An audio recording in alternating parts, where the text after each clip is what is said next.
Rob, could you unmute yourself?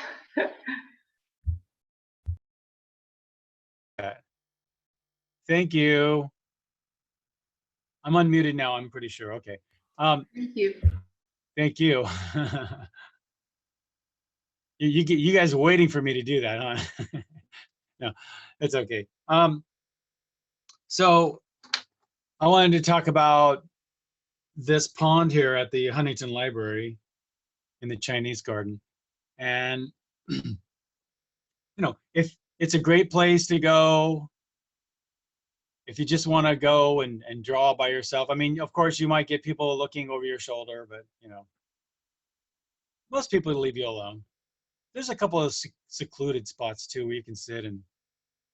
But anyway, actually, the spot we're at, this spot right here would be pretty good because you could have your own bench. I think I took this from the bench, so if you're worried about people watching you. But anyway, I'm gonna start this thing off. The drawings, I'm gonna start them off with thumbnail sketches. Okay. And when I do thumbnail sketches, I know I've done this before, but when I do thumbnail sketches, I want to do them pretty small. In fact, you know what? Let me really zoom in here. Let me see where I'm at here.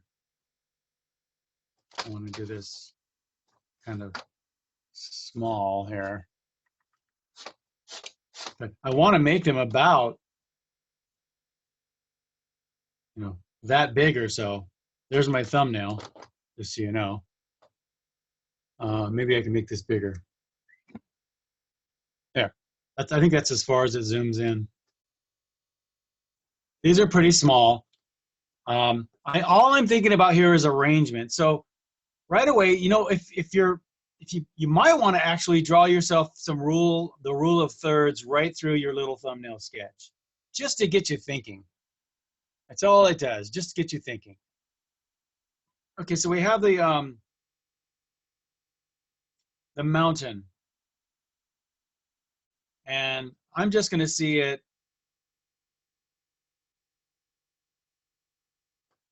pretty basic. And then we have a couple of trees in front of it, possibly. And what I want to do is I'm gonna bring these foreground, that we have these trees in front of it. I'm gonna bring these foreground trees down a little bit so I can see the mountain a little bit more. And then we have these willows up and over the front over here. Something like that. And you know, you might be tempted to put this bridge. It almost is right under the peak of the mountain here. So I wouldn't put it right here. I'm going to put it over here.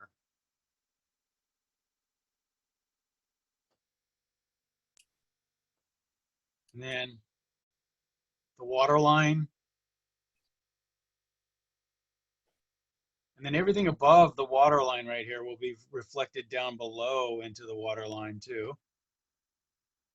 I'm just going to make a couple little indications of that. And, you know, maybe like triangle shapes for these trees. Something like that.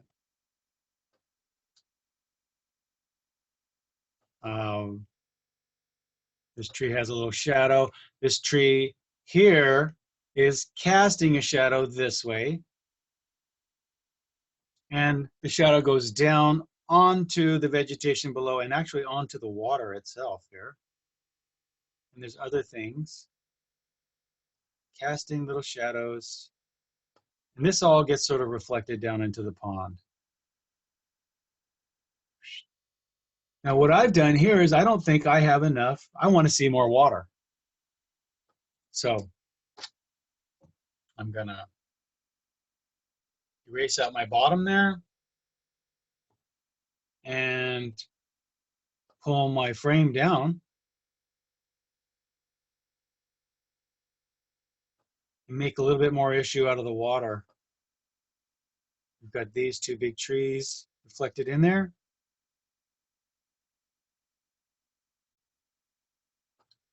and a lot of the mountain color in there, and maybe even a little bit of sky toward the bottom.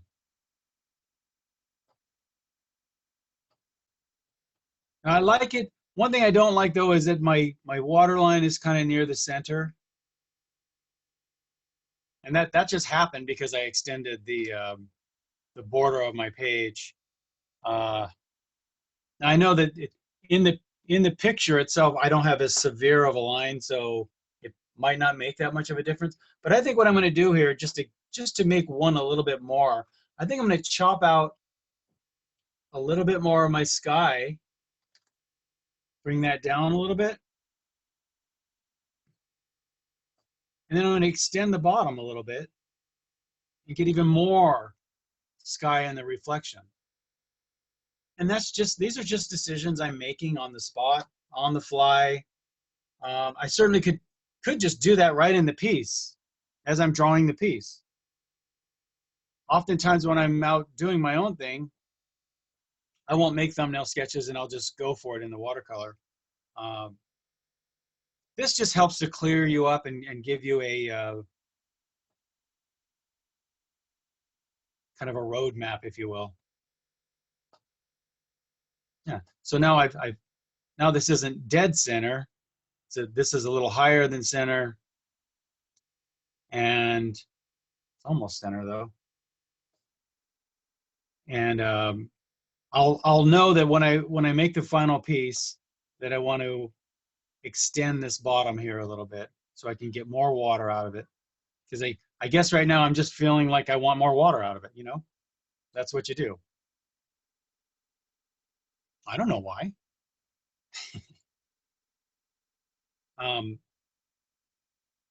All right. Oh yeah, and then so the focal point, if you want the focal point to be the bridge here possibly, then you might want to put a little bit of detail into that. And that's all I'm doing here. I'm not really putting a whole lot of values or anything into it. This is just sort of like a thinking. This just shows your thinking.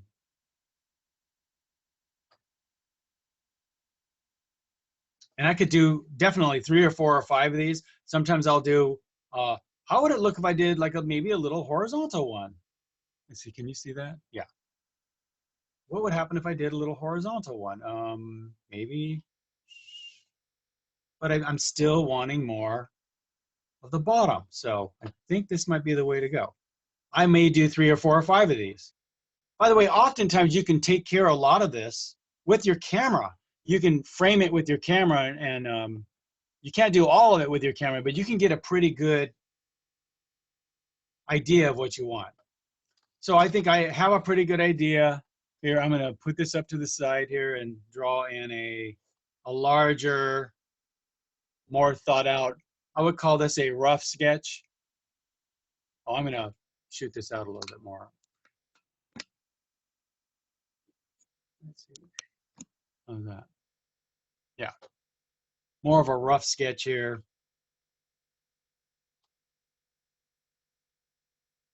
So I guess my inclination here is to go vertical. You could go horizontal.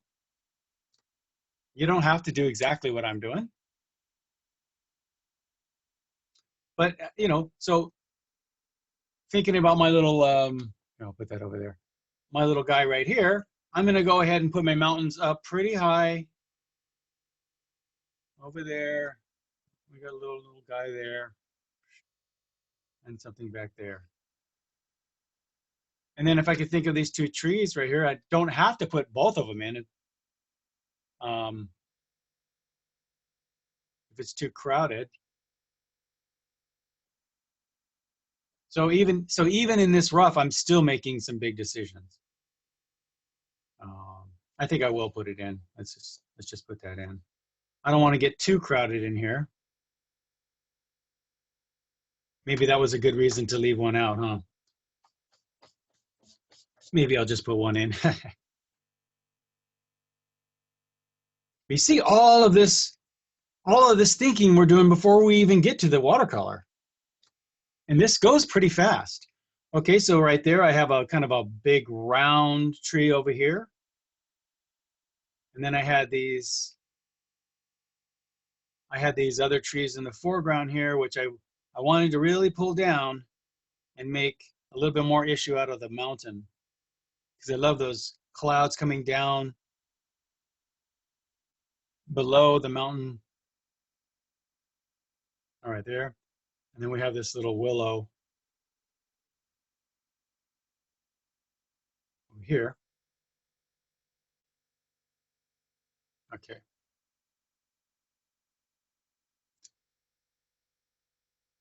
Okay, and then if there's our peak right here, which is sort of a focal point, then I'm going to go ahead and guess that my bridge is going to be approximately here.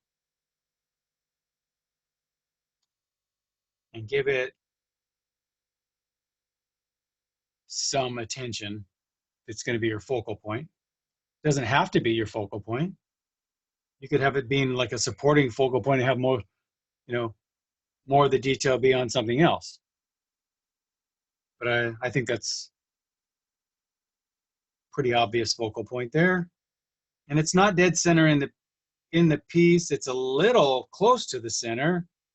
I think I'm going to move it over just a little bit more to the right, just to think asymmetrical. Yeah, over there, I think that's better. It's worth making the change. And if you're already thinking of this stuff now, your composition is just going to be so much better. Okay, so we have this. We have a little bush over here, and it gets reflected down into the bottom. We get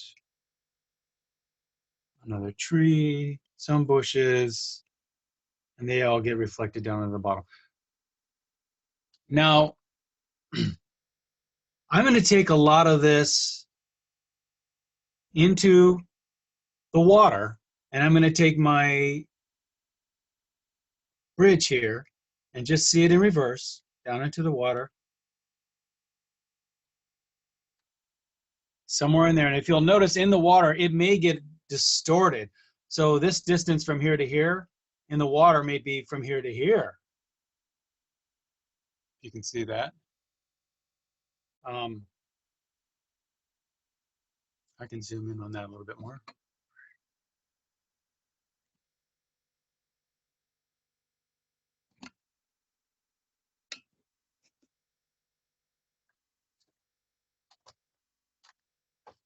Yeah. So things get distorted, and you can cheat a little bit in the water, okay? So I know sometimes, like for instance, this greenery right here might come all the way down here. My problem is I want to see a little bit of sky. So what I'm going to do is I'm going to take the tree line here, got some more there, and I'm going to put them in the water, but I'm just going to make them smaller. See this area right here, I'm not going to take it way down here. I'm just going to take it to about here in the water. I'm going to take this willow here to about there. I'm going to take these trees probably right out, or this tree, I'm sorry. And then we have the mountain that comes to about here. Let's see, the peak of it's around here. And I'm just drawing it in reverse, like a mirror. Might be a little confusing for you. And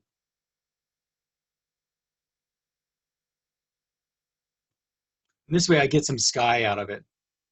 And I certainly could bring this mountain into the sky a little bit in my water. And remember, the water will be really brushy and horizontal. So you'll want to, when you're actually putting your strokes on there, we'll use a lot of dry brushing. We're going to get a lot of these horizontal marks. Because what happens is that you get a ripple over the water like this. Oh, let me see. Let me shoot this out a little bit. Okay. So you get a little ripple over the water like this. And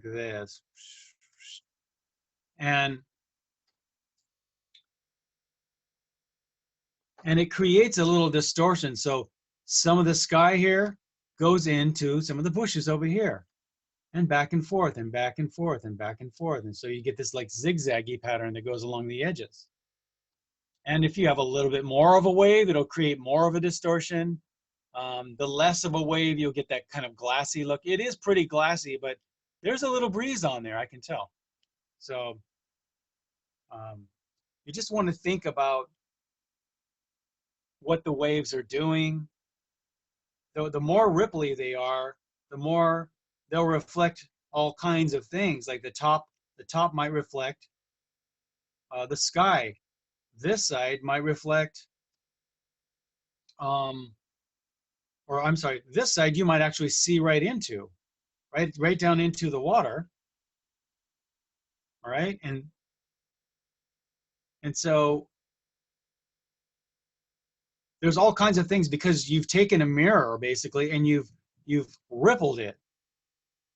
So it's going to reflect all kinds of little things. You're going to get the sky in there. You're going to see right into the wave. If it's a big wave, like on the ocean or on a lake where it's choppy, you might see right into the water and it gets really green. You might, but the less ripplage, if you will, the less ripply the water is, the more you'll see more of a mirror-like reflection. So you have to pay attention to that because oftentimes you get a reflection of the actual sky in there from straight up above, and you'll get all this kind of blue on the water, real choppy. But once you start thinking about it and using those ideas in your piece, then you can express with it. You can get fluent with it and play with it. Okay, so let me just start shading this thing in. In the background, we have some very, very light values of sky. And the mountain's a little bit darker. These trees in the foreground are a bit darker.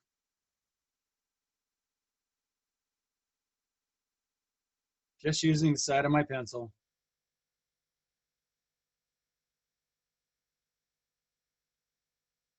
We have some light trees down below this tree line, so I'm going to make those quite a bit lighter. And then they get really dark at the base. Oh, that base is back here more. Okay. And things like that. And I might want to pull that up higher, actually. No problem. You gotta love the gum eraser. It's great. Get yourself a gum eraser. Don't leave home without it. And maybe this other eraser, I love it. It's called a magic rub eraser. Those are my favorites. The gum eraser for the soft, so when you really want to get it into a small little area, and then the magic rub eraser for really pulling out hard stuff. Okay, now we have this light colored tree over here, and this light tree right here. Now the light is coming from this direction. So if you look at this willow is basically a big cotton ball, and it will get darker on the left-hand side. And then it's got something dark behind it, some dark trees behind it, I think. Oh, I think that's a pavilion back there. You could choose to leave that out if you like. Okay. And this tree over here is pretty light. I'm just gonna hit a little bit of something dark on the left side. This big pine tree, I think it's a redwood tree or something. Just think of it as it's a dark object. There we go. And then maybe, it's not really about getting details in there right now. Maybe something pretty dark on the side though. It's a very dark tree.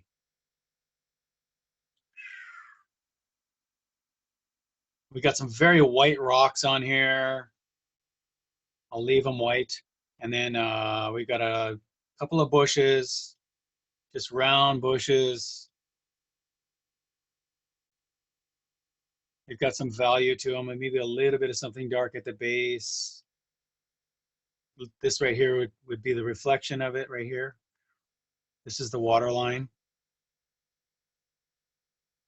And under the bridge, there's a few rocks and things. Might even get a cast. The bridge is mostly in shadow. I want to pull a little bit of it in light. So I'm going to pull a little bit of a shadow over the right-hand side of it. And so like there's a little shadow creating a little bit of a focal point. We might even want to like hit something dark underneath it just to pop a little focal point there. And then we've got some dark things here. What happens is that this willow casts a shadow down onto some of these vegetation here, and actually a little bit of a shadow onto the water itself. Hard to see it.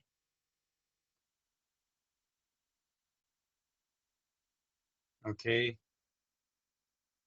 Now I would take a lot of these values up in here, right into the water. So let's just start with the sky. Pretty light. And we certainly could have done the sky and the water at the same time. That would have been a good idea, if we were thinking. Okay, let's just make this mountain a little bit darker in the sky. And the next tree line a little bit darker. You certainly could put these in horizontal too, if you like.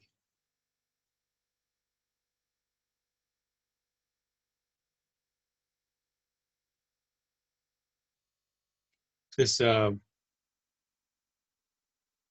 willow tree right here, I'll just put that in pretty light and then give it a dark side. It's this side in reverse right here. And we have our dark tree up above. You could give it a couple little hairy things sticking out to the side, whatever. Funny, like a Dr. Seuss looking tree there. Now, you have a lot of darks in here, and a photograph only knows to record what it sees. Whereas when people make pictures, we choose to take those darks and use them the way we want to. We can direct the eye with them. We can create interest in an area. So like I put a lot of dark under this bridge right here where there probably isn't any. I might even want to put a little more detail with my my vegetation in there. See, already we've got a focal point. I haven't even hardly started yet. But there are darks in other places, and they are dark, but doesn't mean you have to copy them and be dark. This is the difference between an artist who's composing and an artist who's just a slave to what they're looking at. They're just copying. I want to create some darks, so I chose to leave out. There's a pavilion behind this willow tree, and it's pretty dark, so I just chose to leave that out. We'll see if that was a good choice or not. And then there's a couple of darks at the base of this little tree line in the background here. I want them dark, but I don't want them as dark as this. So I'm just going to notice a couple little darks back there, couple darks in here. The very dark darks in this redwood. But again, I don't want it to compete too much with that. Also, I've got a sharp line here at the base of my tree line back there, and that's competing a bit. You know, when you have any hard edge line is going to draw your attention to it. We'll just soften that edge. So I'll keep my hard edged lines in here, my interest in there. And there's a couple more darks at the base of things. And we may want to take some of these values and just kind of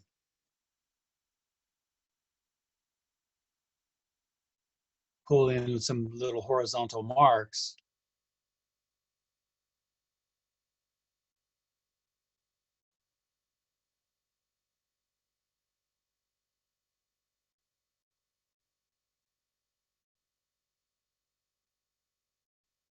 There's my little cast shadow on my bridge. Here. And I'm going to really hit that dark under the bridge, right in my reflection here.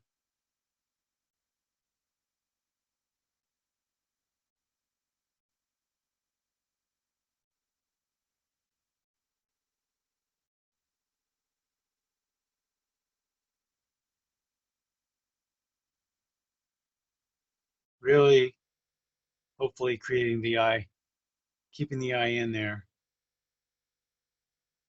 I'm going to play some of this stuff down because it's so bright, just to keep our eye in here.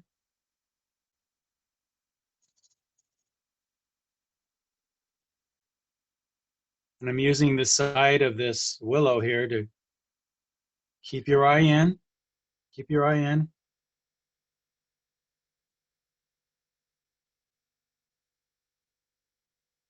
Even in the reflection. See how you're not really doing reflections anymore. You're doing shapes, values, colors, and edges to create kind of stage an idea. It's very different. Okay. You want to play this background right behind the bridge down a little bit more. All right.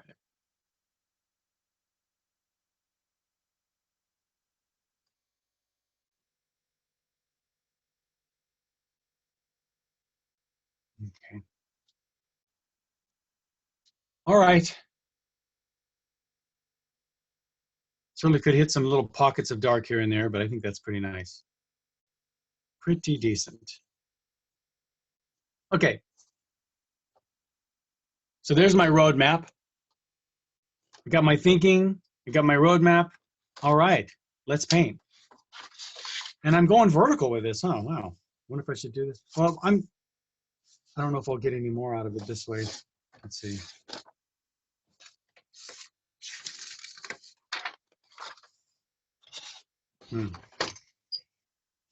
I'll try. Let me shoot this thing out here.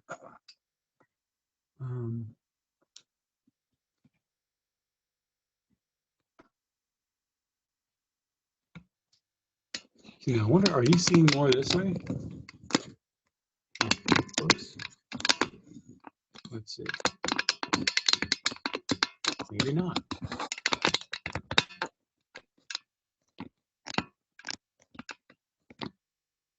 You know, I'm just going to do it this way.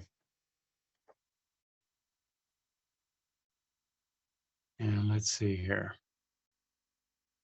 I'm going to put my parameters, loose parameters to begin with.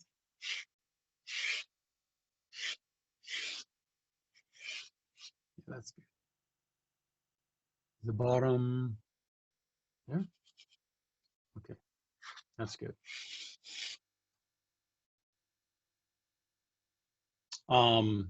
There's many different ways to do this. Some people like a nice, like dark sort of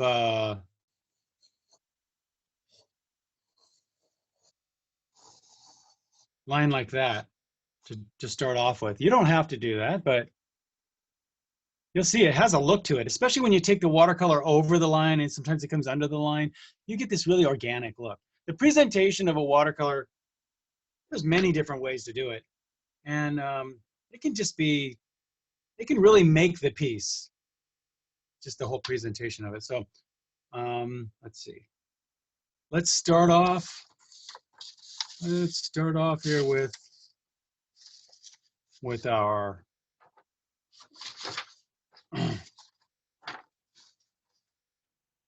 lines. I wanted my mountain to be up higher. And you know, if you really want a portrait of, I think that's, is it Mountain Wilson? No, it's, I think it is. Then you could really be true to the. Yeah, it looks like Mount Wilson. Yeah, okay.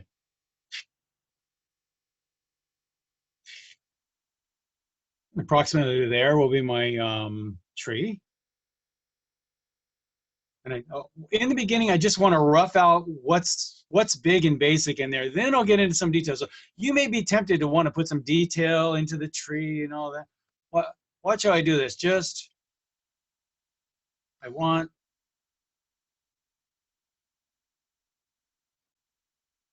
a willow there. I have another willow over here. Try not to make the willows exactly the same size and shape. I know they're very close up there though. And actually they're not both willows, but I would try not to make these two round trees exactly the same shape.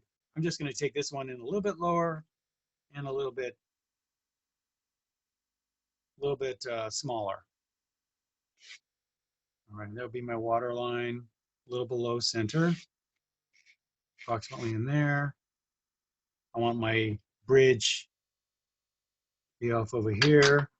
I was losing my lid out of the other one. I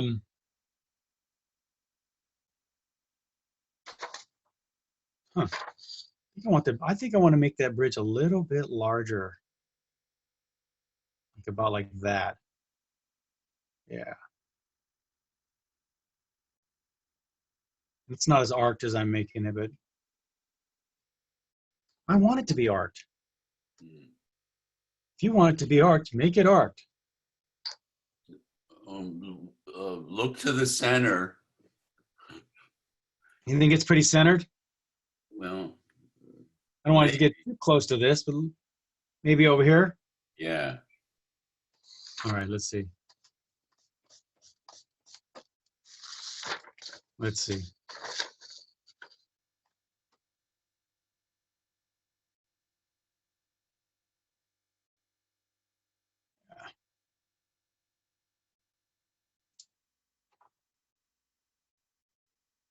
Because sometimes you can get away with putting things very close, if not in the center, if they're offset by other things. So oftentimes I'll put things in there not even knowing it, and then later on I'll look at it and go, yeah, but it looks fine. Are you considering the water line to be the center of the page? No. The water line here is about, if there's the bottom and there's the top, looks like the water line's around here. So it's a little lower. Yeah. So my water line, if the center's here, my water line's pretty much down here. Okay. Yeah. I see. Yeah. And sometimes, you know, I'll even extend the bottom if I want more water out of it, but we'll see. Okay. Boy, I don't like those mechanical pencils. The lead always moves on me. Mm-hmm. I like good old fashioned. Okay. Now I have a couple of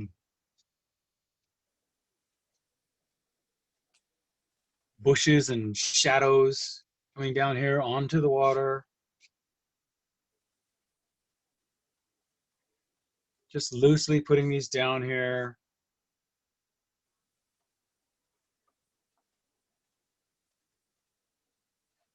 We have this other tree line. Oh, lost my light. Did that make a difference? I put this warm light on there, huh? Yeah. The other Well, was, do you like the warm light or no? yeah. The warm light is better. Because now, well, I keep losing my light because of clouds. I think the cool light better. The cool light's better? Yeah, I like that. Okay. Well, yeah. Okay. And then we have this we have this tree line in the background, and I said I wanted to make a little bit more of an issue out of the mountain there. So I wanted a little more space in there, according to my little plan. And there's another little tree line. You know, sometimes I'll leave little tree lines out if I don't think it needs it. But I'll put that in there behind this. And there's a little bit of something dark at the base of the tree line there. And some light little bushes behind our bridge. And I wanted a little bit of a cast shadow on the bridge there. I like that. And So I'm going to take that bridge and kind of flop it. So if you take the bridge and just sort of like, for instance, if you were just seeing it in reverse, so maybe the bottom would be here. Something like that.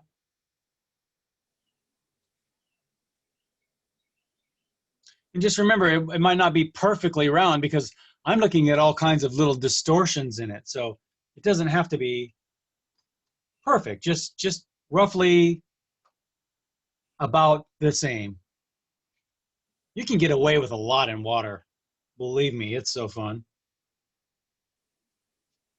If you're not used to painting water, get in there and paint it, because it's, after a while, when you've messed around with it for a while, you'll learn your kind of your little technique. Everybody has a little bit of different way to do it. And it's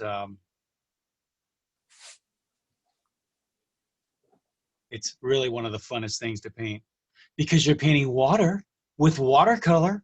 Hello. How much more fun could that be?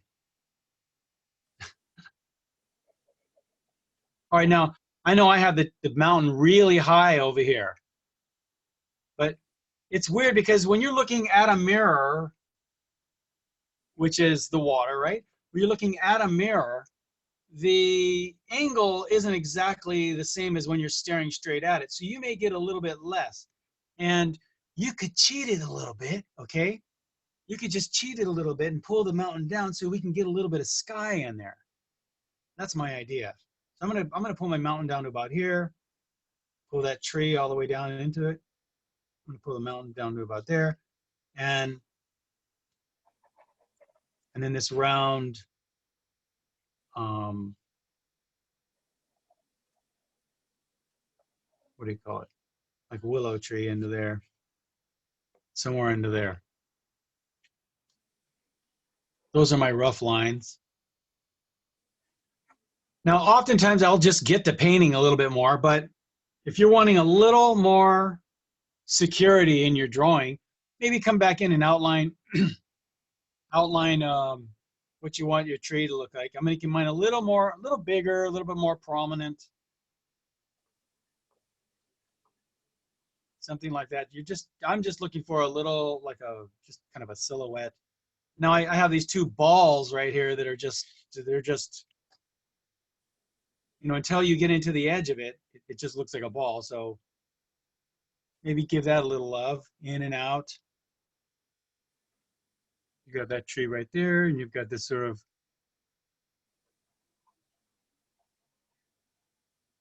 tree in here.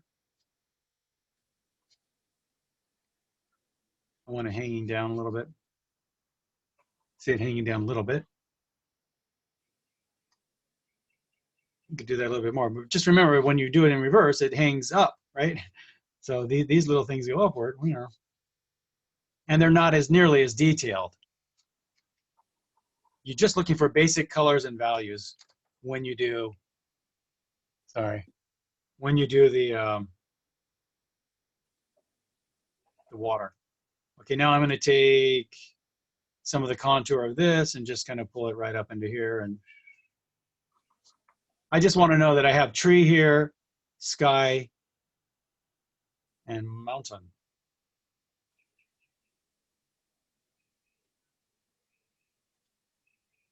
Mighty mountain.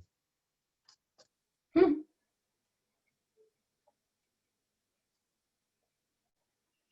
see, look, it's all paint by numbers now. Now we're going to do something kind of tricky. You ready? Here's the trick.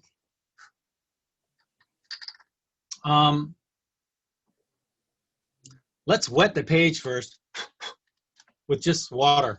I'm going to use my little spray here and just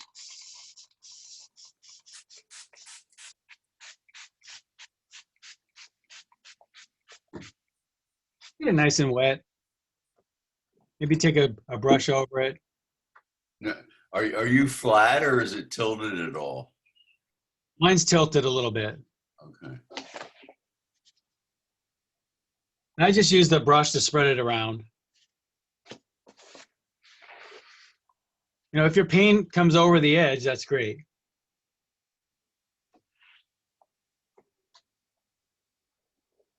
If it doesn't, that's fine.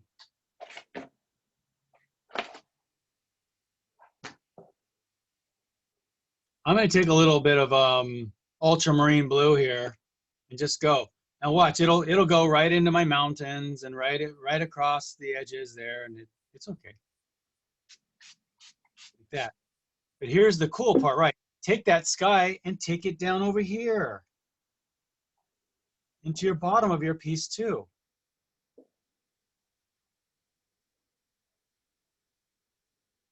Just ultramarine blue.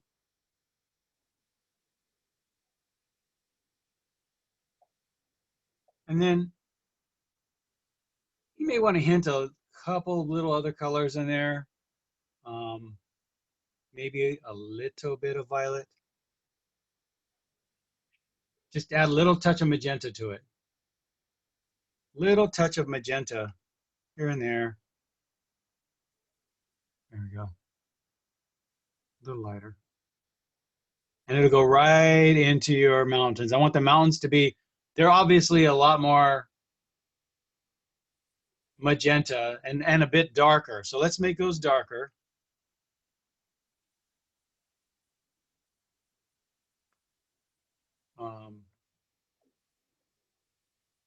Maybe even darker. There we go. Don't worry about the bleeding, okay? So did you mix the blue with the magenta? Yeah, I just did the same thing I did in the sky. I just added a lot more magenta to it. Yeah. And now I'm going to put it down into that second layer. And don't worry if it bleeds into the next, especially in the water. When you're doing the water, don't worry if it bleeds. That's good. It's good stuff. And the next value is green. Any way you can make a green, really, but Prussian blue and cad yellow make a great green. The problem is that we want it to be a green that's grayer, so it feels farther away. So you might want to add some red to your green back here. I wanted to gray that, and some blue. The red will gray it, the blue will make it feel a little further away. There we go. And I think I could almost get away with painting that. I want it a little bit bluer than that.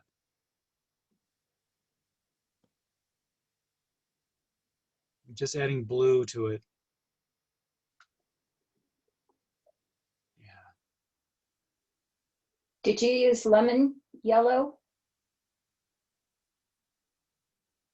Yeah, lemon yellow would be fine. Either yellow would be fine. As I do the water, though, I will put in little horizontal marks like that.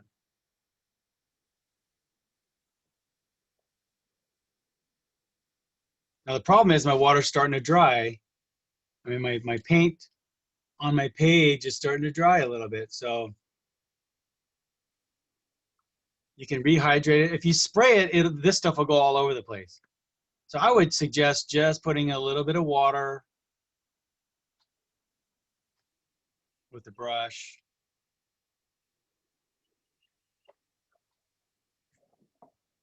The grape, I know you might find this a little bit crazy working this way, but the great thing about this is you'll get all kinds of great stuff you wouldn't get any other way. You get great stuff. It's true.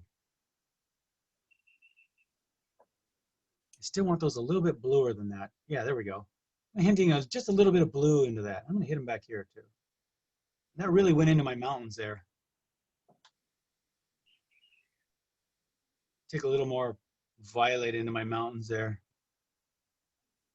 There we go. There'll be room too to, because a lot of this will dry off and just be background. What we're doing right now, we're just doing a lay-in. That's all it is.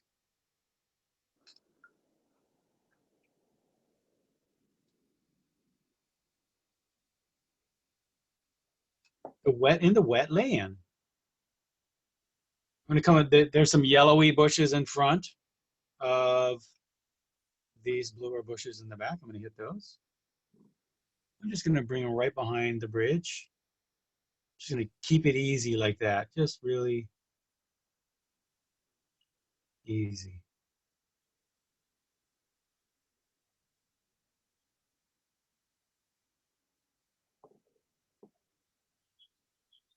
It's fun.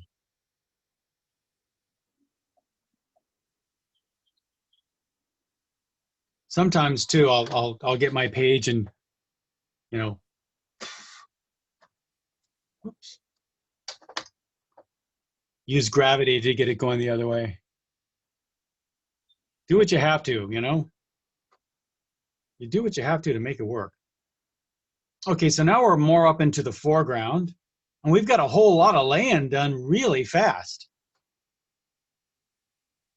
You'll see it's uncomfortable to lay it in this way in the beginning, but in the end, it gets you to the point of, I call it getting over the hump. There's this hump in the piece where it's out of control, and then it starts getting in control, and that's what I'm looking for. So I want this tree, I'm gonna do this willow right here. I'm gonna put a lot more yellow into it because I want it to come forward. Remember, saturated colors will come forward, generally speaking. And I can see I'm getting a little bit dry again. Now remember the ball, the two balls, I said that you have a ball of a tree here and a ball of a tree there. I wouldn't paint them in the same color. I know they're both green, but maybe make one a little bit different green than the other. So I'm gonna go ahead on the other side here, and I'm gonna make that one also a green, but I'm gonna make it a kind of a duller, redder, warmer green, just to get a little bit of a change. I don't want exactly the same thing happening over here. Oh, and by the way, I forgot to put that in the water, didn't I? It's really easy to do. I'm just gonna take this color here and put it right into the water. And I'm starting to lose hydration in my, so you may have to dampen areas again. That's totally fine. I'm just rehydrating the area.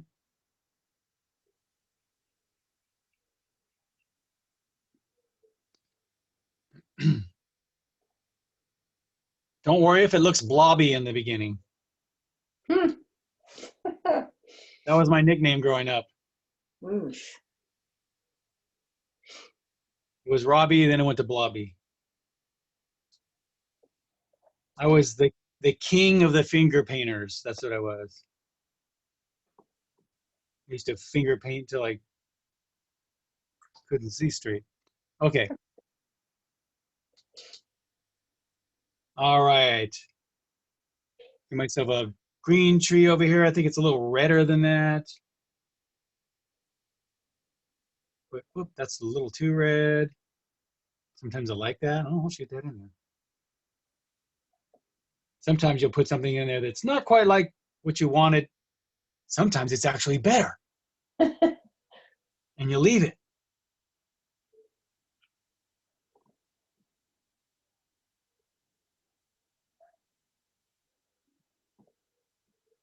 Put that all the way down into here. You might want to just put a couple of little horizontal marks in there. So you can tell it's starting to dry up now because I'm getting marks.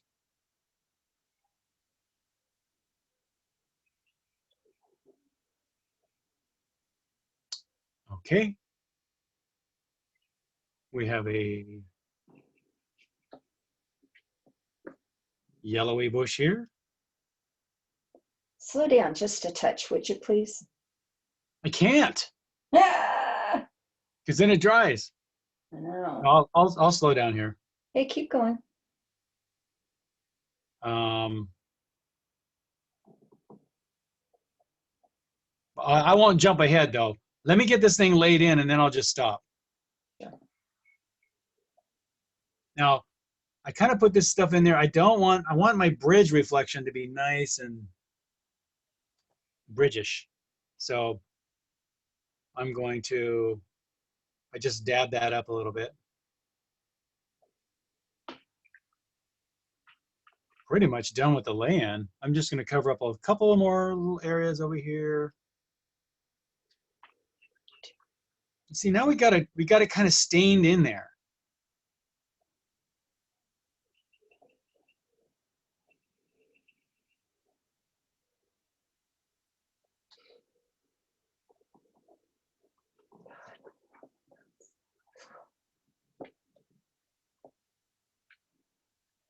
Now, oftentimes you'll find in reflections that the reflection will be much darker than what you're looking at. On this particular day, it's not that much different. It has to do with a whole lot of little things.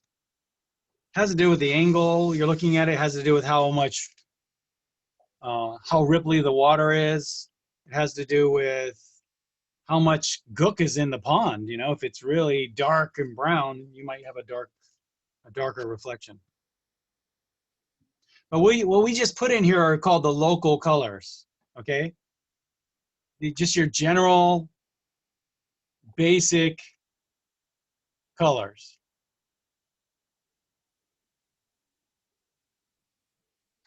You know, I didn't think to pull out a couple of clouds in the background here, did I? Wonder if I can do that. Oh well. You can always throw them in with white. Sometimes you can add a little water to it like this. Let's see what we get here. Oh, it's too dry. No big deal. Put a couple of whites in there. I usually do that anyway. And I just get it to here. So in many senses, I've just done a lay-in. That's all. There's no shadows in it. Just big basic colors.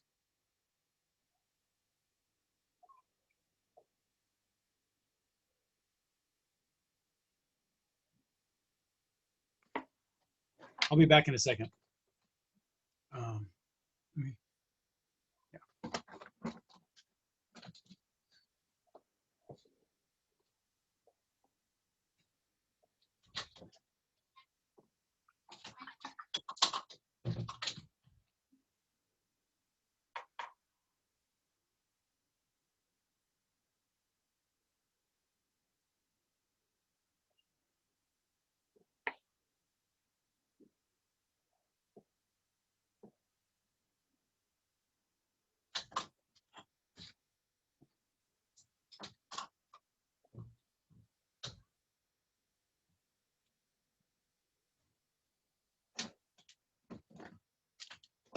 All right. And you know, if some things ran into other things, don't worry about it. But mine's pretty damp. I can feel it now. When you feel it, go ahead and feel it with the back of your finger. I mean, unless if it's really wet, don't feel it. It'll just get all over you. But and some people will use a hair dryer. And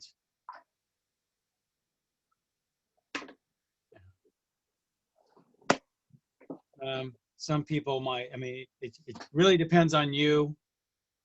A hair dryer will dry it up really nice and set it into place. So what I want to do here first is let's hit some shadows, some big basic shadows. And watch this thing start coming to life. So in the background here, we have some big, basic, small little shadows back there. Way off in the background. They're not very dark. Don't make these shadows very dark. You'd want them actually to be maybe a little bit more on the light side. I think something in the ultraviolet, ultramarine color would work.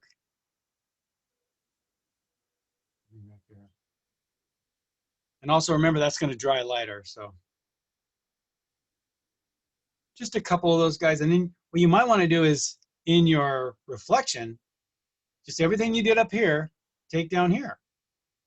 Now down here, it won't be as literal as up there, so I'll just put this down there, something like that. And maybe a couple little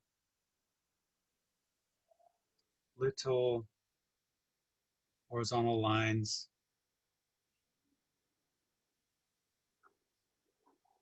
I've got some hard edges back here. I think I want to just take a little bit of water and soften those hard edges where the shadow meets the foliage there. Yeah.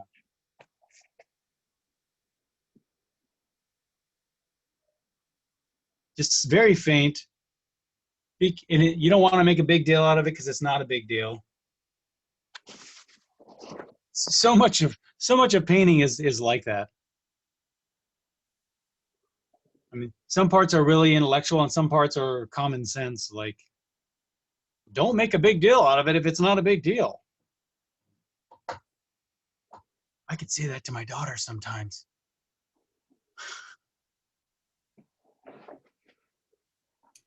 Does she listen? What do you think? Okay. I hope she didn't hear me. She's right in the next room. I'm probably gonna get it after this class. Dad, I heard you. Okay. All right. I'm just gonna move forward to this tree here. I think it's a little darker than that. Basically, any color you like will work. I'm gonna go for something a little bit more. I'm using violet and Prussian blue. How about that? Makes you a really nice violet. I'm just gonna put a little bit on the left side there. It's on the left side because the light's coming from the right. And there's a few kind of defining this tree over here. A lot of these colors are the same. I might want to play with those. And it's a very brushy tree, you know, it's a redwood. So we've got some of that down here too. And as I put it into the water, I'll just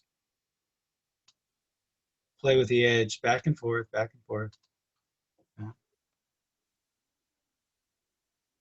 And you can play with these edges too. I mean, usually I don't do edges until the end, but you see how just all I'm doing is touching this edge here. Little dry brush here and there. You can really play with those.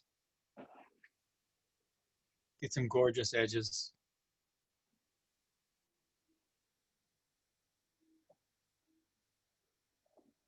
Again, I'm getting the same thing that happened back here, kind of hard edges. So I'm just going to use I just have a damp brush with just water on it, you know, no paint on it. And I'm just kind of massaging these shadows into the light so they're not too hard edged. I'm probably going to have to come back and pop a couple of little dark things back in there once in a while. We'll see.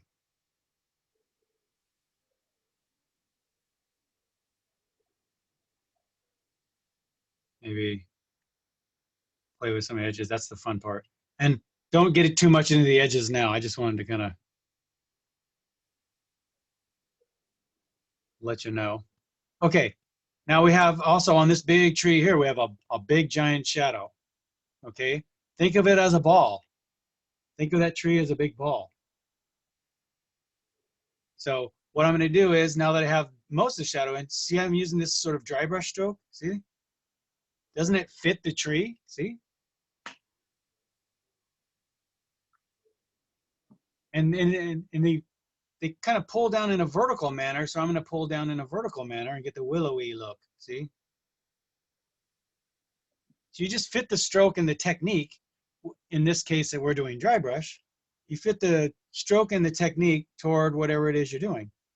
And I'm just going to take that right down into the water. Out of that. And pull in, if you look, pull in some little horizontal guys. Yeah.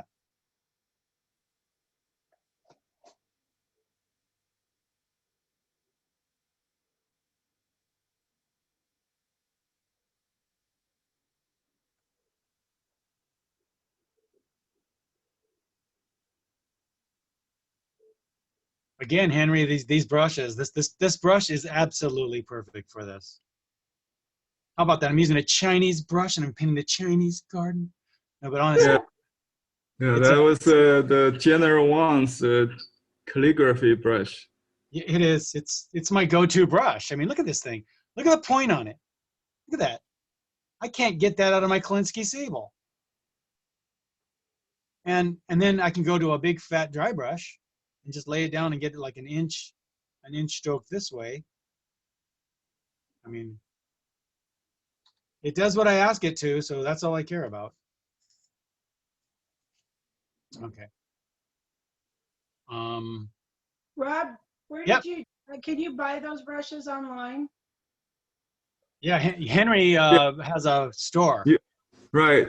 Just go to Henry. blueheronarts.com. Blue Heron Arts, like a great blue heron, blueheronarts.com. Okay, And thanks. buy, yeah, that brush is a set of 3 General Wang's brush, W-A-N-G, Yeah, Okay, calligraphy brush. that's what you want. I mean, I do little dinky paintings with this brush, so it's just been, you know, all the other brushes I have of yours, I love them. I don't use them nearly as much as I use this. Everybody has a preference, you know. So, okay. All right, so then this stuff casts little shadows down the side here. Getting a few of those. And so those will get pulled into the water here like that. Like that. See, that's just a reflection of that. So I go down to the water line and pull it over this way, and then I'm going to zigzag it a little bit. Into the water, I'm going to put little horizontal strokes. So it's not nearly as literal as the actual landscape. The reflection, I guess in some cases it could be on a really quiet morning or something. All right.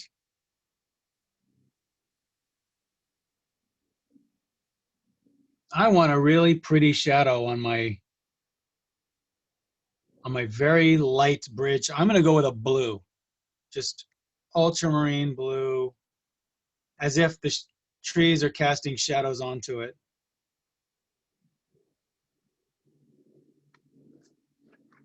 The bottom will be in shadow there too, a little bit.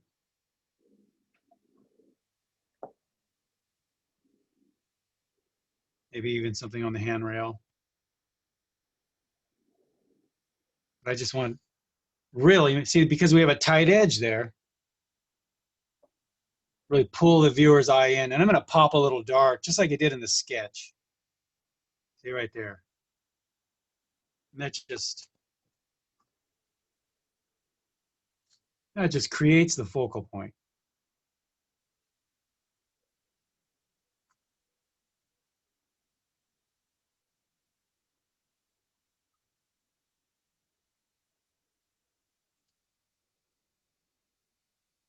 And now all you have to do is paint a little family standing right over here waving. No, you don't have to do that.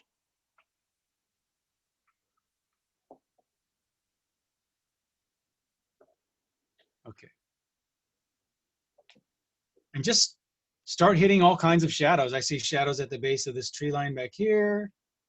I don't want it to be as dark as it is, but I want something at the base of the tree line.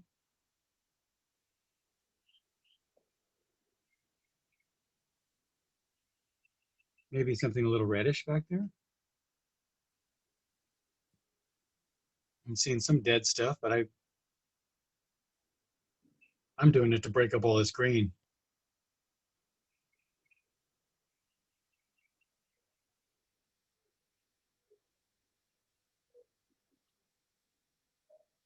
And I'm going to leave lots of things soft edged in my piece because it's a watercolor thing. Soft edges. People like watercolors because They're light and luminous and soft edged. Typically,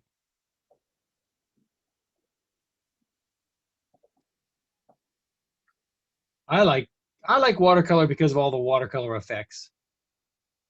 I like to see drips and dry brush marks and wet into wet and all kinds of things. Oh yeah, I forgot to, if you're gonna put the shadow on the bridge, you might want to take it, let's take a little bit of that shadow underneath the bridge, put it in there, and then take the shadow back that way. Maybe a little bit different color there. But remember that this shadow probably won't be as defined as that one, so I'm going to just loosen up the edges a little bit.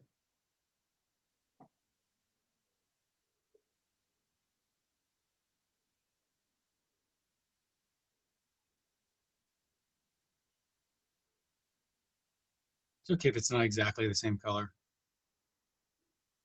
Mine came out a little greener, but then, you know, the water's probably a little greener, so I don't sweat it. I did paint white right over all the white rocks here. I don't know why I did that. I guess I didn't care. I didn't make a big deal of them out of the sketch either. Well, anyway, if you wanted to plop some white rocks in there, we could do that too, with a little bit of white. Rob, I'm looking at the mountains, and what you did to try to make clouds has formed some sort of light coloring in front of the mountains. It looks good. Yeah, how about that? So all I did was wet it a little bit. Just wet it, let it sit a little bit, and then come back in with the rag and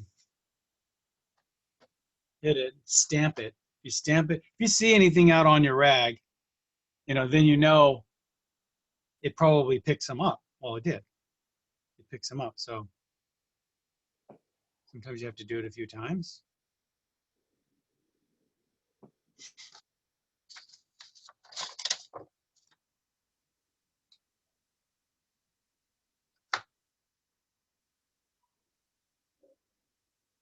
Okay. Now, let's see, let's take a look at this thing. So typically in a watercolor, you save the darks. The darks toward the end, and then it's details, little accents, and edges. The edges, just remember, most of your detail is found on the edge of the object, whatever it is. Trees, in this case, so many of them are. So just remember that. And why this got, I got a little gook in there. And this is why artists have used white for centuries. I won't use white right now. Usually I don't use white until the end because I want to preserve the luminosity. That was a lot of syllables. Okay. Luminosity. Okay. Luminosity. Okay. Now, all kinds of ways to do the water.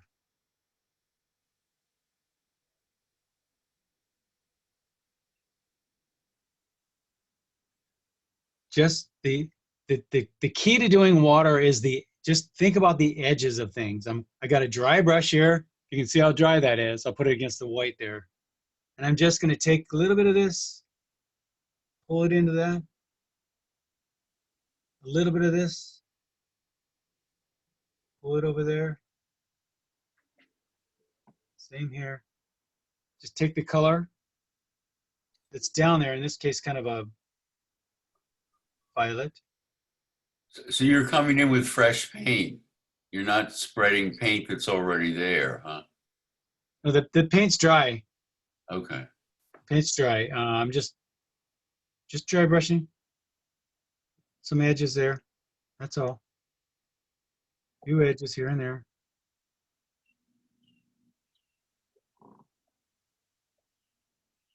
And usually at the water line, if you look, there's usually some dark right at the water line.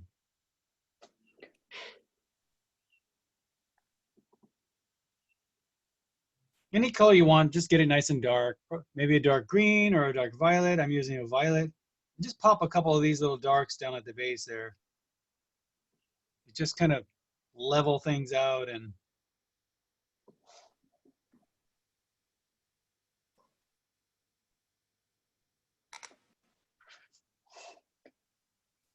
a little bit of that.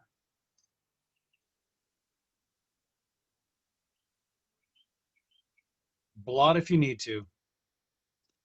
A couple of darks at the base here.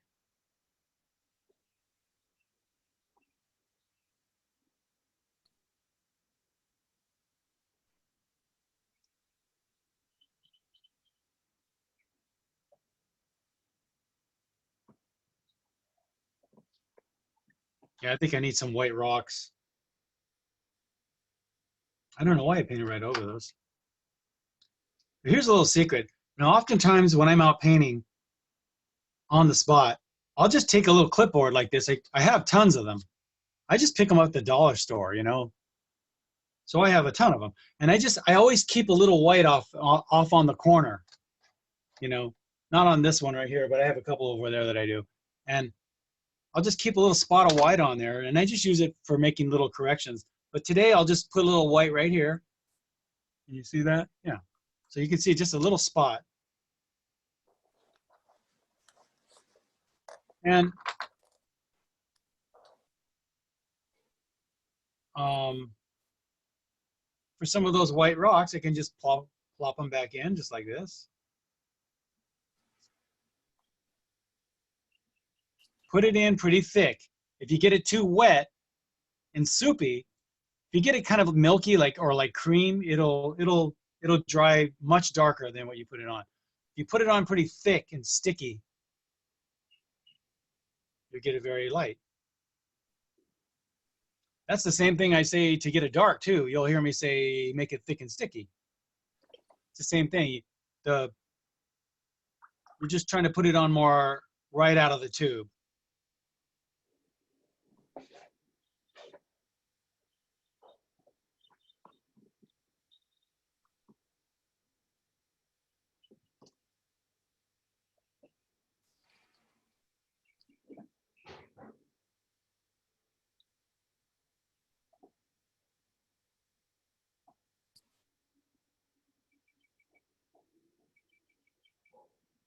I'm going to include a couple more over here. Maybe with something in there. And that's just because I want it there. We can have some in light and some in shadow. That'll be fun. And I just block them in like that. I think that was a nice little thing to plop in there. So since we did that, might as well throw a few down into the water. And remember, in the water, it won't be quite as big as this. So they won't come all the way down to here. But I'll put it in, you know, about like that. We have that. So you might not even see any back there. Like that. And then I'll just put these in very much in the same manner. If you notice all my strokes, I'm using very horizontal strokes as I'm putting them down into the water. Knowing they won't completely match what you're seeing, but you'll get the feeling of a reflection. That's what you're going for, because even in the reflection, you don't actually see a total mirror of what you're looking at.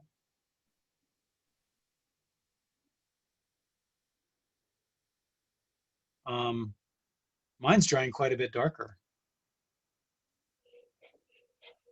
Totally okay.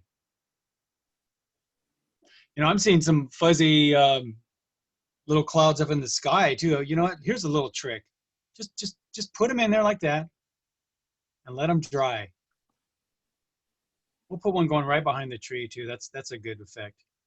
I'll put it right into the tree, right behind the tree, just like that.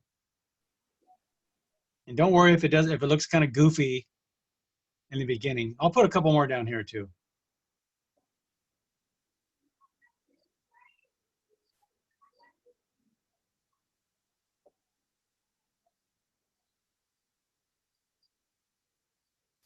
Put them in kind of hard.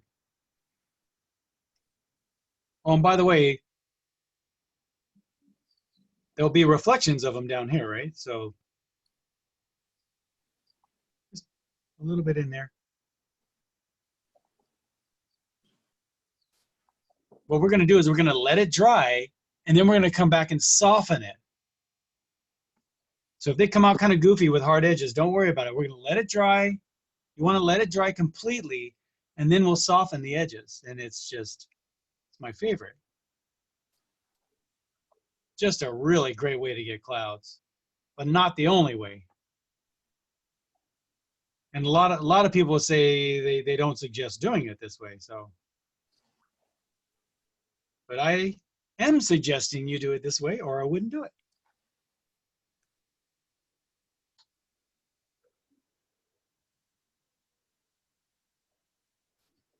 Well, that did a lot. Now this piece just doesn't have any darks. And I might have put them in quite a bit darker, but as it dries, you know, they just don't get dark enough, because that's watercolor for you. So go ahead. In the beginning here, I think I'm just gonna toy with the focal point here. Just really give myself a nice dark in there. I think I'm going to carry that dark right up into there. Is that too much? Let's see. Oh no, I like that. And there's a couple of little dark shadowy things happening, little silhouettes in there. I like that. Again, that silhouette also attracts you to the area. Using that on purpose for this idea. So areas of hardest edges, most contrast, that's where your eye should go.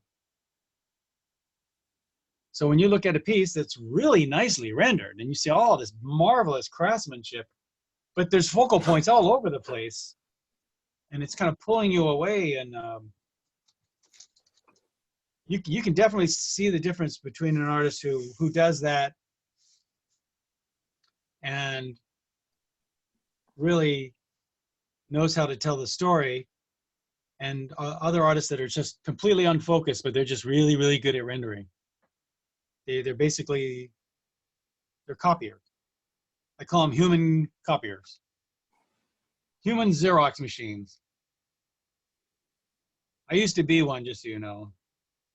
And if you're one, it's not a bad place to be. It's a skill you want to get, and then you want to get over it. Okay, now at the bottom of all your little rocks, just tap a little something dark.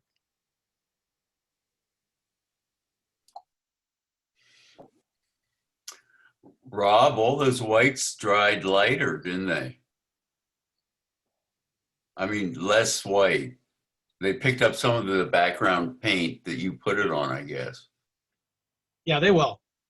Yeah. So the milkier you put it on, the more it'll fade. So you got to put it on strong.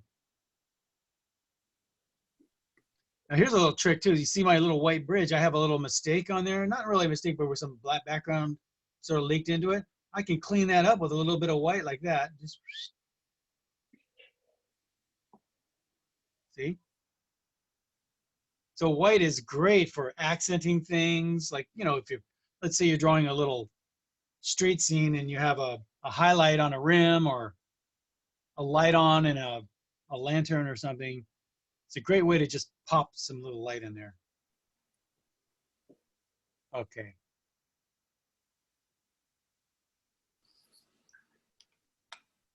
Now, I don't know if your whites are dried up yet, but here's what I do. I just come into the edge of this with water. I'm only using water and a clean brush. And I don't have very much, if you'll notice, it's just a damp brush. It's got water on it. So see how I'm if you can spread the bristles, then it's not wet. If you put too much water on this, it's just gonna go all over the place. But see, I can just come back and soften these edges. A little more water than that. There. And you can get the really, really soft edge clouds that way. And you may have to play with it a couple of times, you know. That's why we do it, right? It's playtime. It's so funny. I'll get into these things and then I'll go, oh, I can make a change there. I could do this. I could do that. Then I look up at the clock and there's 2 hours just gone by like that. Yeah.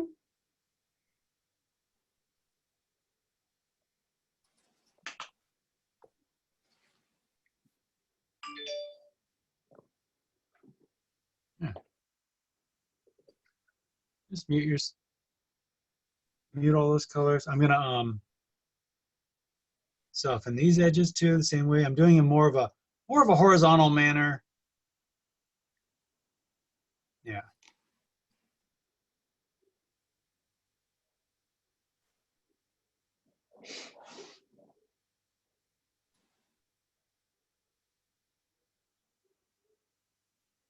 Now, since the light is coming from the right,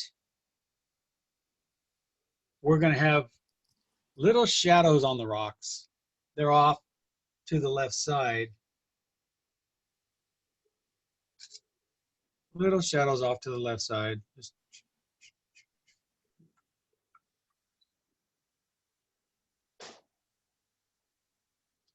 And we have these shadows. I put a couple of rocks here under the tree. I'm going to cast some shadows over those.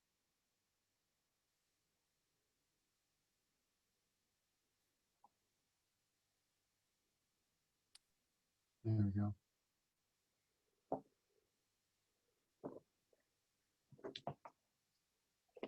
Bring some shadows into the water too.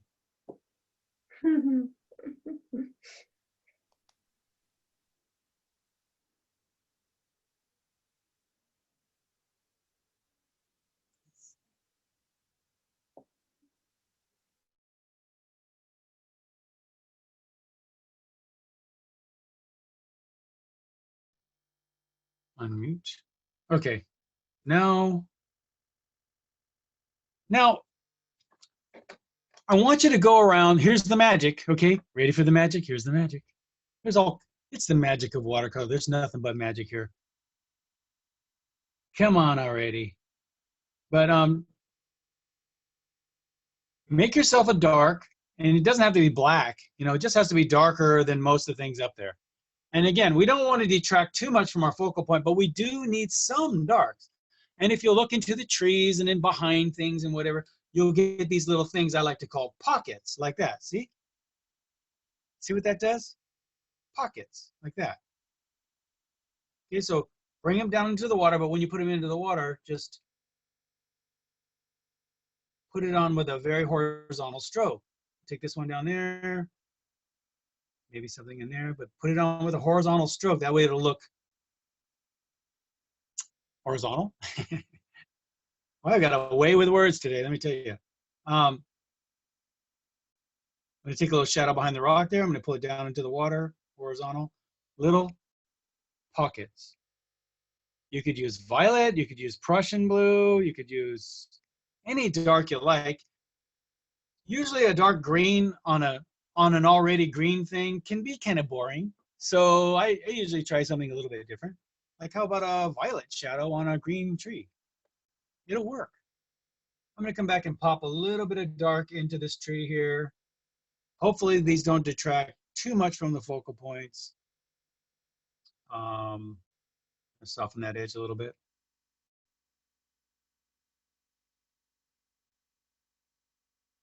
Okay. Now I have a dry, brushy tree. Look at it.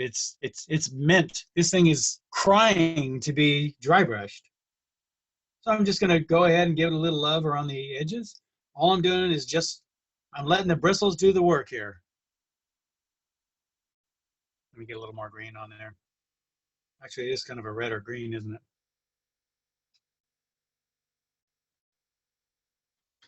Come on.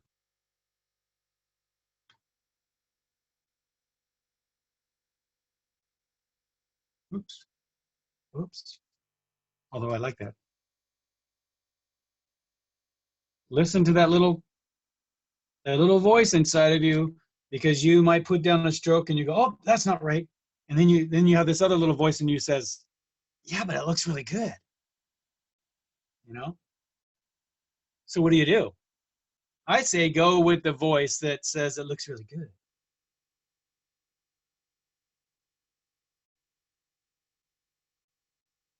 So remember, I don't know if you remember, but I pulled that white right over the tree, and now I'm taking the tree right over the white, like that.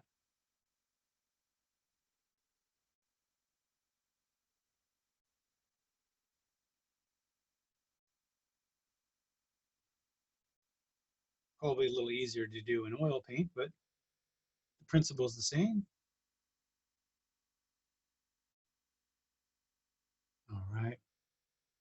And some ins and outs. It's not all one value, that brushy tree. With all your trees. Now there's so many scrubby trees around here. Just dry brush away. It's just, this painting is just crying for dry brush. A little bit along this edge here. A little bit more. I'm going to hit that a little bit stronger there. Pull that right down into my water.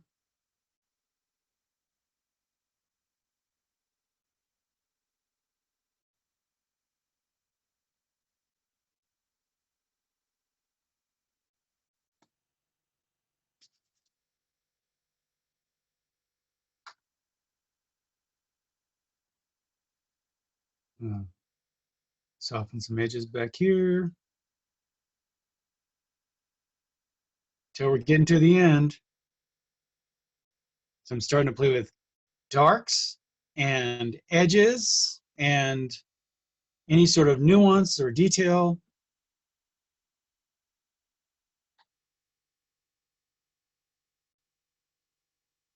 It's a really good time to step back and take a look at it. A little more value of that mountain in the water here.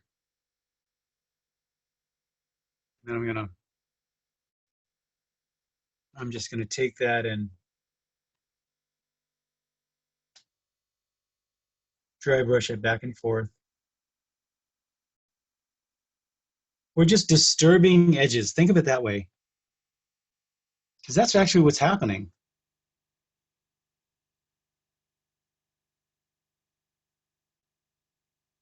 Right, and here we have all kinds of little, I didn't even think about that, little shadows and all this brush and things in here.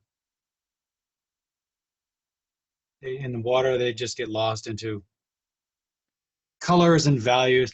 There are some little trees and shrubs and things you can hit up in the foreground that might be nice. They certainly aren't they aren't going to make the piece, but they might give it a little bit of an accent here and there.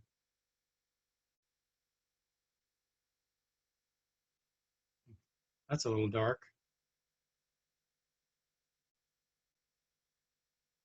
It's more of an afterthought. I'm gonna I have a nice little, what I'm doing here is, the reason I'm putting this tree here is because I'm thinking I need something overlapping my little rocks and things in the background there. So I'm gonna throw that in there, and then I'm gonna make sure I get it into my water here, like that. And before I even put any brush on, I'm just gonna go ahead and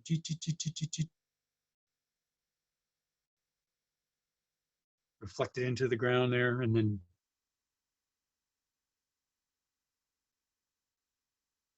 The reason you can hardly see the trees because they're very similar to the background trees.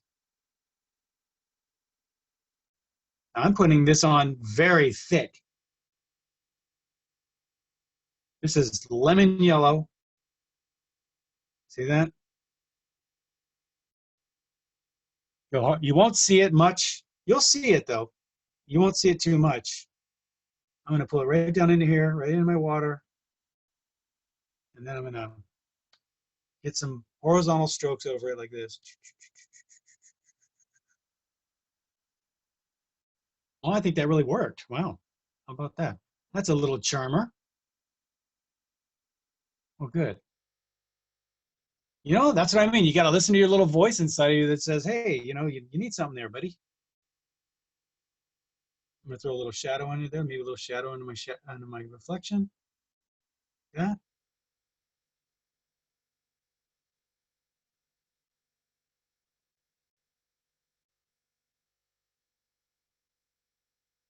Let's see how that dries up.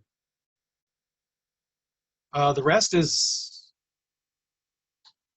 accents, details.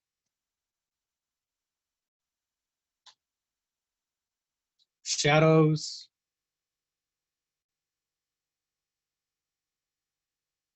And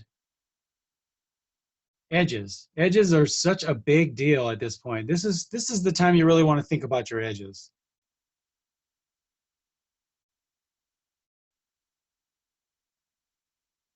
So maybe you want a little dry brush edge on the outside of my willowy tree there. Maybe I'll give them a little yellow on there too.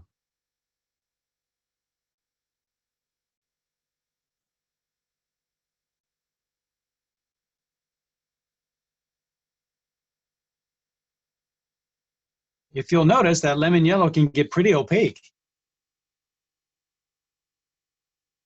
Put it on kind of thick. You know, you may find that other watercolorists don't agree with that.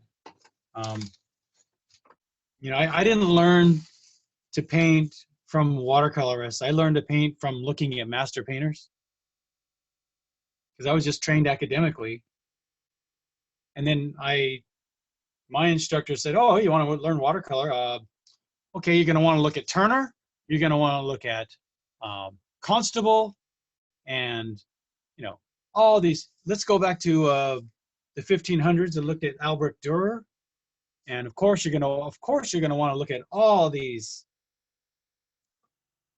Chinese Sumi painters, all these Chinese, they've been doing it for centuries, and just look at them and copy them. Copy, copy, copy. And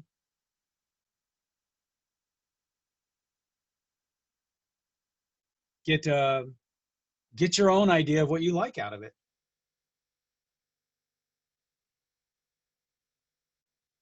But just so you know, this whole luminous, the whole idea of not using white is I mean, that's an idea that started in English watercolor clubs. Not very long ago. I mean, maybe 150 years ago.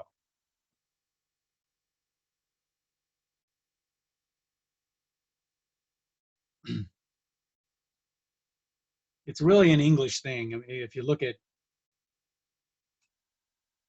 Asian or Indian paintings or what they do, they use opaque color all over the place. But see, I'm preserving all kinds of luminosity in here. I'm blending it and marrying it with subtle opacities as well, which becomes another duality in the piece. So not only do we have light and shadow, but not only do we have warm and cool, light and dark, we have opaque and transparent color, we have warm and cool. You know, you're always juxtaposing one thing against another. So I always thought it was kind of weird not to have something opaque or at least translucent to juxtapose against something that's very transparent.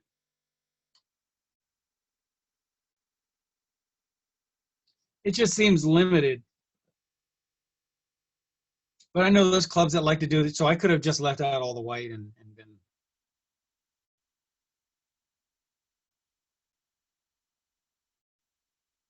get a little bit more. Yeah, I could have left out all the white areas. And I do that a lot too.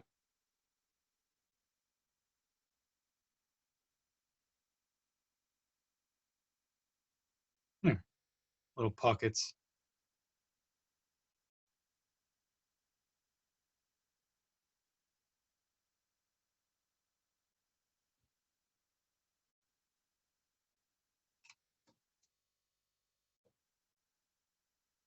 Maybe even darker back here.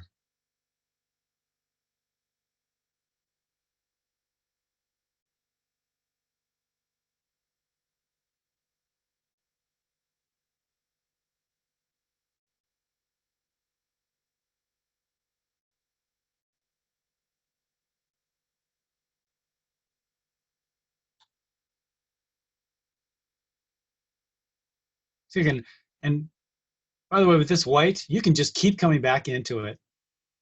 And if it gets too faded, just smack a little more white on there.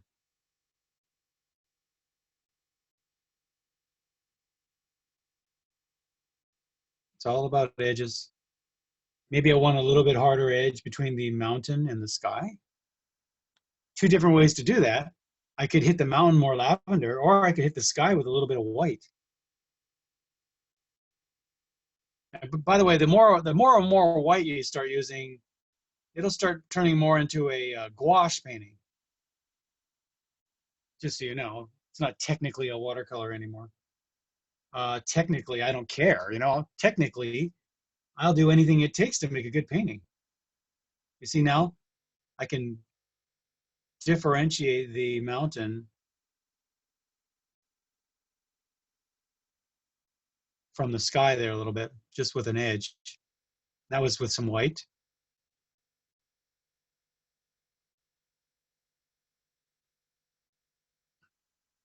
Because I didn't want to, I don't think I wanted to make that lavender color of the mountain any darker. And by the way, this white will dry darker and might not make any difference at all. We'll see. Oh, a little bit up here.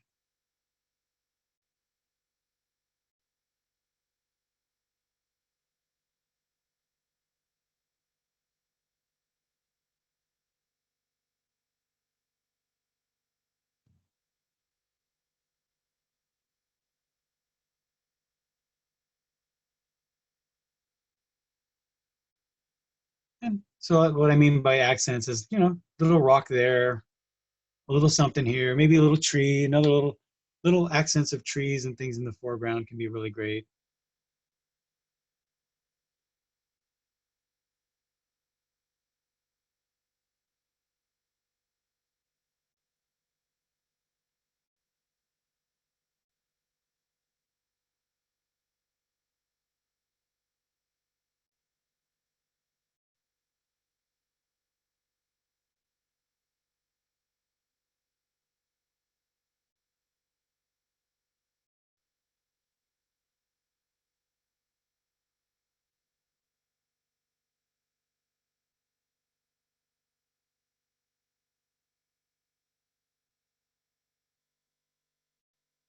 Oh, why did that rock there?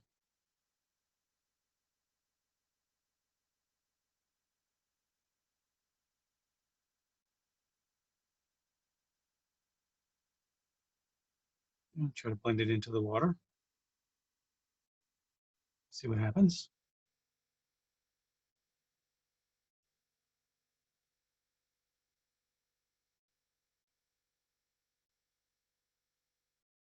And I'm going to leave you with this, okay? Give you guys a chance to mess around. But have you ever seen the water when a little breeze comes up and gives you like a little bit of a little shimmer or a shine on there? Me neither. No, I'm just joking. Okay, so I got white on here. Try to be very sparing with this, okay? Because you don't want to kill all your luminosity, you know. But watch. See? See what that does when you bring it right over? feels like, I'm going to really dry brush. I'm going to spread my bristles apart a little bit. Just a couple more, right up and over things like that. Right out of the piece too. Notice how dark it's dried, by the way. It won't dry as light as you think.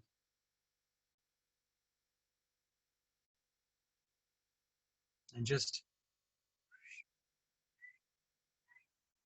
this is great on the ocean when you're doing seascapes. That's all. Probably good enough right there. And just remember, if it gets too out of hand, just take a little water. Just take a little water. Let's say right here, for instance, I could take a little water, activate it a little bit, and then just take your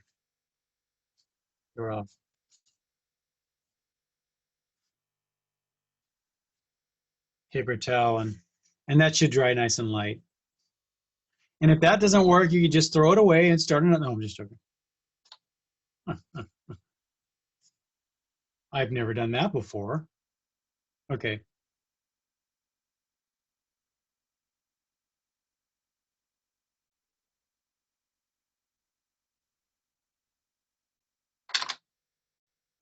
So I'll unmute you guys. Let me stop the recording here. Didn't see forgot the again. little light, so. Yeah, the little red, there we go. Yeah, It's the going. little red dot wasn't It's there. going. All right, thank you for telling me. I'm gonna turn this off so I can see. Okay. All right. Looks good. Yeah, my initial impression is I really like your colors and values. Yeah. Okay, let me get my little marker here. And so see the top of the tree right here? Mm-hmm. I would soften that edge a little bit. See how hard of an edge it is? Yeah. And you can do that just by taking a little bit of water. I mean, you guys are probably getting the message now. It's not too hard. You just take a little water, let it sit on there, and then dab it with your rag. Okay. Sometimes you can also take a stiff brush. If you have a bristle brush or something that's a little bit stiffer, you can loosen it up that way. Okay. Yeah, it's not too hard. All right. Now, if you're wanting to, you don't have to, but if you want a little bit more of a focal point right here, I would take some of that white and pull it in, maybe right into here. Okay. And if you don't like it pure white, you might want to glaze a little bit of something warm into it, like something a little bit. Okay. I mean, that's a little bit too white, but I mean, Yeah. if you wanted it a little bit more of a focal point. Rob, do you wait till the white dries and then glaze it, or? Yeah. Wait for it to completely dry first before you glaze it. And then you might, if you're going to do that, maybe take a little bit into the water here. Okay. That kind of deal. And let's see. And then I could possibly see a couple more little highlights, here and there, if you like. Maybe I would think you'd get a little bit more white on some of these rocks. Okay. So they can add,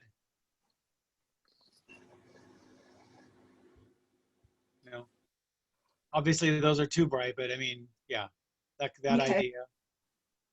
And this really came out good. Your clouds here, I wouldn't even know that you used white in that. Mm. Good.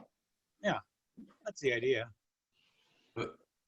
So you want to cover up your white? I thought it was no problem. No, it looks really nice the way she did that. Yeah. Okay. Katie, I love your painting. Thank you, Alice. Really nice. Nice. Thank you. So you know what, Katie, maybe this is the way you should start off. More wet into wet. Maybe. Yeah, Everybody's got a thing that works for them. So, yeah. you know, I don't always start off this way. I mean, but it gives you good results. So But I boy, think it sure looked like it was out of control. in the beginning, Oh, yeah. Yeah. And it was so wet. Mine too. so it's kind of a roller coaster ride, huh? Yeah. Yep. What I did, I took mine out to the sun Mm, Oh, when it was everything was so wet. So that helped, yeah. hopefully. yeah. George, you mean you don't have a blow dryer? Why is that? Yeah. I used a hair dryer when Rob said, "Okay, we're go to it." I had to dry everything. I did Yeah, too. hair dryer is great. I hadn't started yet, so Sometimes the sun is really great because you don't get the wind, you know, and so it might blow things around. But That's if true. the water's absorbed into your piece and you're just looking to dry it, then I don't think it matters. Yeah. I use hair dryer all the time. Okay, very nice, Katie. Very nice. Thank you. I'm very happy. Wow. Okay. Yay. Very, very happy. Okay, Robin. Hey. Ooh. You there, Robin? Robin there? Yeah, can I send you another one? I've worked on it since I sent you that one. Can I send you another one and you go to someone else? Such a perfectionist. Okay, Thank right. you. sure. I'll trash this one so I don't get mixed up. Yeah, put it in the trash. All right, Alice. Oh, Oh, Nice. very nice. Wow. I could not get mine to stay wet. I have a fan above me. Yeah. I Is it- finally gave up. Is it warm in Beautiful. there? Is it warm where you are? I'm upstairs and on my loft, so it gets much warmer up here Yeah. than downstairs. Right. So if it's warm and you have some breeze going, your painting will dry twice as fast as it will Yeah. normally. Okay. Really nice looking colors. The blue in the water really makes it. Wow. I want to Beautiful. jump into that water. Now, I don't know if you're aware of this or not, but it almost looks as though we're looking down into it Mm-hmm. a little bit. That's not wrong. I mean, that's not necessarily wrong. So it just, it's, I don't know why. I think it has to do with this angle right here and here. Yeah. I think when I did mine, I think I did it a little bit more flat like this, a little more flat. Oh, yes, I see that. And it's okay though. You know, it's okay. I do that a lot, actually. Yeah, yes. perspective is It's good to know that. Very nice okay. tree. So let's see here. You've got these trees look great, and then you went ahead and put the shadows down below them. I think that looks great. Mm-hmm. The light from below, yeah, that looks really nice. I mean, the thing is it looks believable. Yeah. It totally looks blue. So yeah, leave it. No, redo the whole thing. I'm just, yeah. Now I might. You see this little shadow you have under here? Yeah. I might continue that with a little shadow under here. Oh, yeah.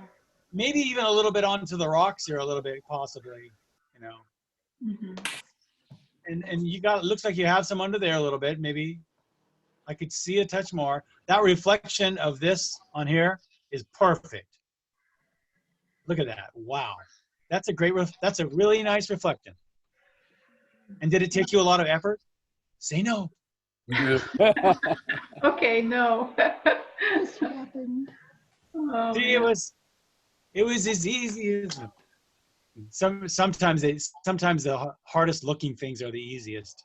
And also the reverse. Sometimes the easiest looking things are the hardest. It's weird, but so that was hard, huh? Getting that reflection? Oh, yeah. Oh, well, it looks really good. I mean, it didn't look like it was hard. Well, I used white whenever I needed to make corrections, so, Yeah. 'cause, yeah. Did you add a little blue into the little white into this blue right here? First I added white, then it was too white, and I added blue on top of that. So, Okay. yeah. Yeah, so the more white you add, the more it just basically turns into a gouache painting. Right. And that's not wrong anyway. Some people consider, it depends on who you're talking to, because some people consider gouache watercolor. And some people say, no, no, no, no, no, there's a big difference. You cannot, you know, they're really strict on the whole thing. Yeah. I consider gouache just opaque watercolor. I mean, you know, besides France, everywhere else they call it opaque watercolor. Uh, I don't know why. I don't know how gouache. I don't know how the word gouache stuck, but oh well, it's stuck. So yeah, and it really feels like you have like this bush right here is casting a shadow right over it. It really feels right. Yeah. It really feels right. And did you see that little glaze I put over there? Yeah. Yeah. Oh, yeah, yeah. So maybe even a little bit, maybe even a little bit darker with blue or something.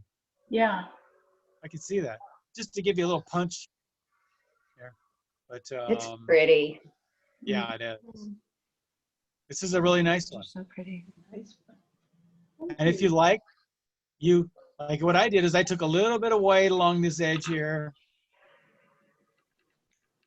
If you want some separation between the mountain and the, I had the same issue. Oh, yeah, that would look, yeah, thank you.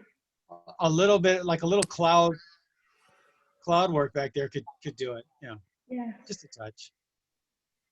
Easy. This is nice the way you left it. Now, is this the white of the paper here, or is this just white paint? Some is white of the paper, some I lost track, you know. Yeah, that's a good move.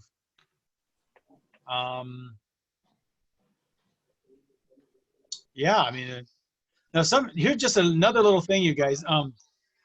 Because you're looking down into the water, oftentimes what happens is that you'll catch the underside of these trees here in part of the reflection. Mhm. So like under here, you don't see it at this angle because, let me get my little arrows here, because we're sort of looking like down on this. We're looking down into it. But what happens is that our eyes look down into the reflection, and the reflection reflects from the bottom of the tree into the earth. So you might actually get a lot more of the bottom of the tree in here.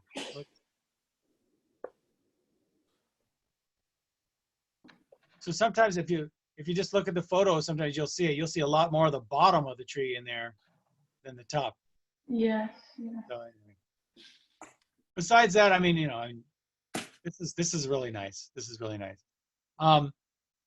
Any kind of, if anything, maybe some edge work, Mhm. and that's just something you want to think about on your own. Let's see. Got a little edge work in here, a little edge work here, just like in here, maybe just to separate this tree from them a little bit more. Yeah. Yeah, you'll get more crisp edges that way. Mhm. Kind of dry brushy crisp edges. If things are getting mushy on you. Okay. Maybe in there. Maybe right here.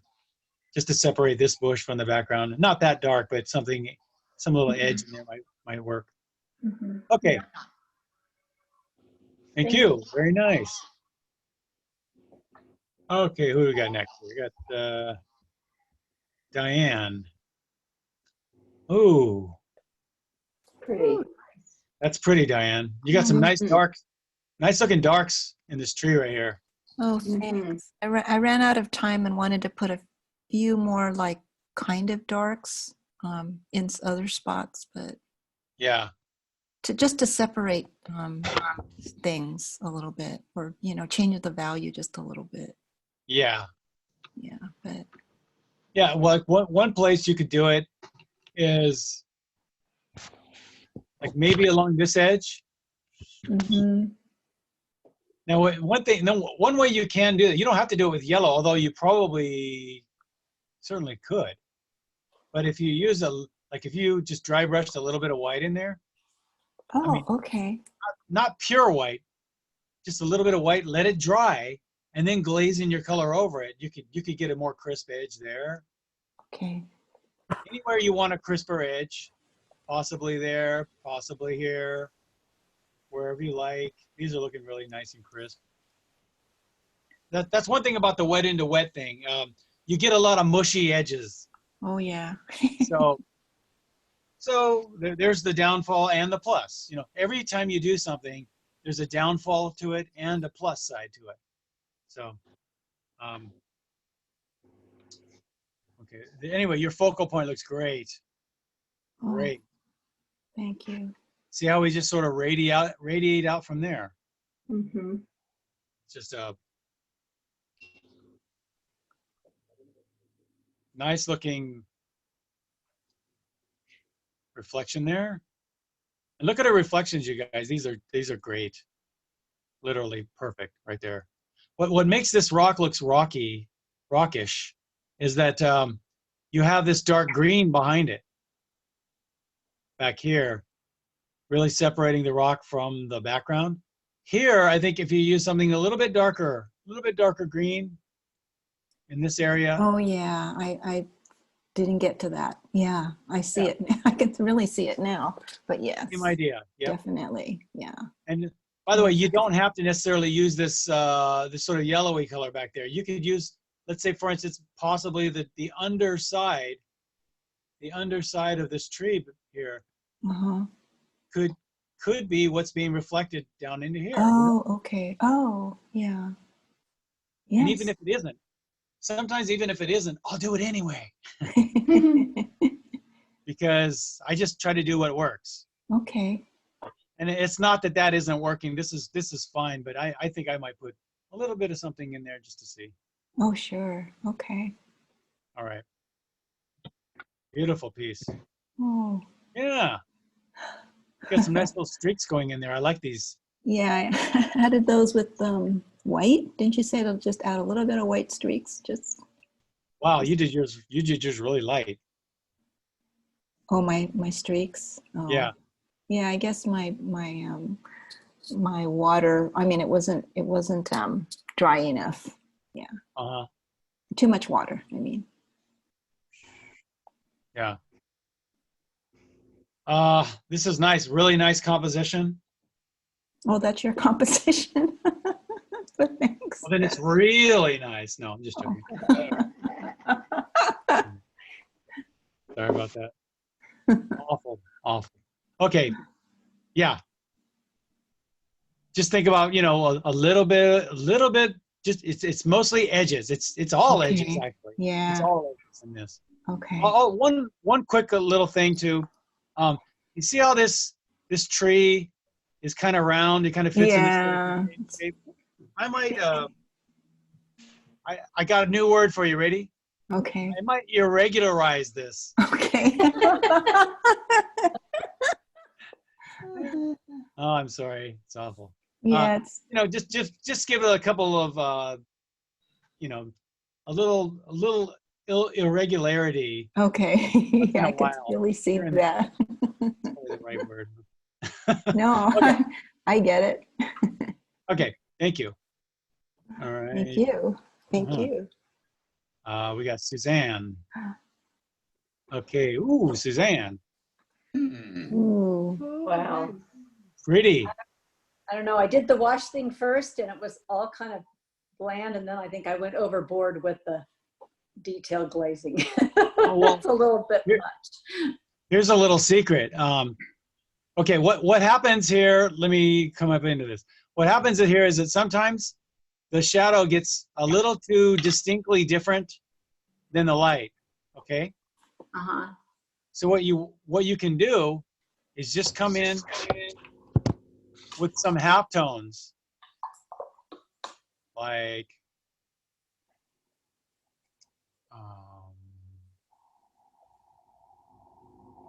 some little, whoops, sorry. Some little halftones, like in here. I don't know if I'd use blue, but like a blue-green possibly. Some little halftones in there, just to transition it from the light to the shadow. Uh-huh. Just a couple more little halftones in there. You know, the other, you know, I'll tell you what I do. It's a little more risky, but it's really fun.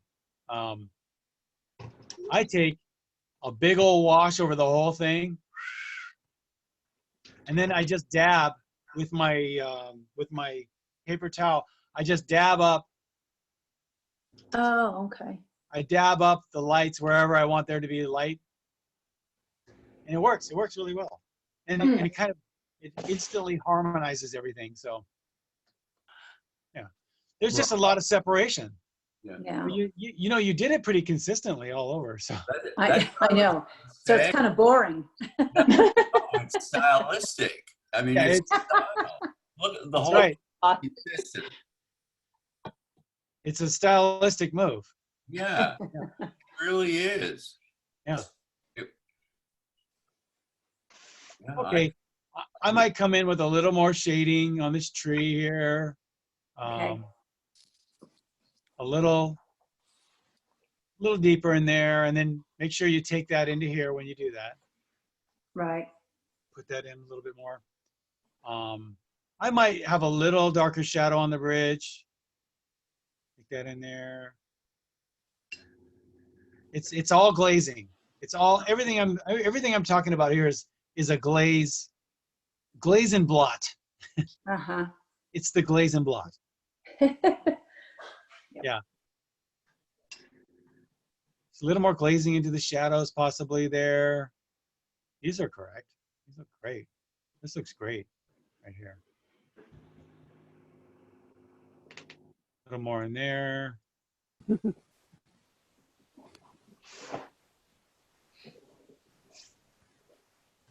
Yeah. Yeah, you got the tree reflection in there. Very nice. Well, you totally understand the concept. So it's just a question of, and you know, if you worked this wetter, I know you're probably thinking it gets out of control, right? Yeah, it did in the beginning. It was just all kind of woo. So then I thought, okay, it's just too wet. Right. So that's when I just started the glazing. But if, and you know, this is the English way, by the way. This is very English to do this. But an English painter will take, you have like 3 steps. You have light, medium, and shadow, right? Right. They'll put like 10 steps in there. Ah. They go light, medium, less medium, less medium, less medium. I mean, it's many, many steps.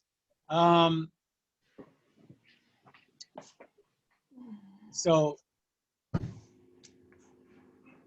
what I do is I usually just take a harmonizing glaze, because what happens is, can you feel that it looks possibly not everywhere, but a little scattered in places? Very scattered. Yeah. Scattered, the word, yeah. Okay, so let's say if it's getting kind of scattered in here, what I'll do is I'll take a glaze over the whole thing, kind of a harmonizing glaze over the whole thing, and gather it up together so it feels like it's in shadow. And then if it got too dark, I might blot it. If there's something about it, I might blot it. But other than that, I let the glaze, I call it a harmonizing glaze. And the harmonizing glaze will bring all of this together, like for instance on this. Right. Okay. Yeah. So try a few of those, a unifying glaze to bring the whole thing together. Okay. Yeah. Because it just means that you got really drastic from your light to your shadow. Right. That's not necessarily wrong though. In fact, the fact that you see all the steps in there it's a step in the right direction, no pun intended. Okay. All right. All right. Thank you. Sure. Harmonizing glazes, that's what I'm looking for. Okay.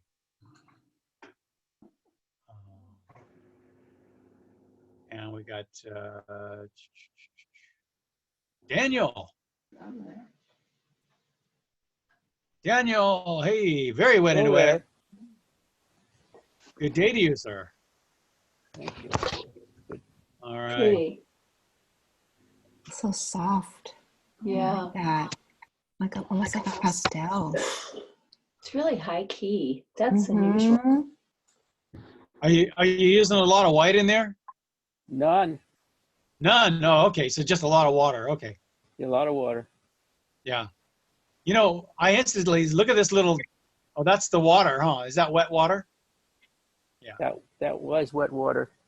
I thought it was a dry brush stroke. I like that. Can you just keep that wet right there forever? I'd love to.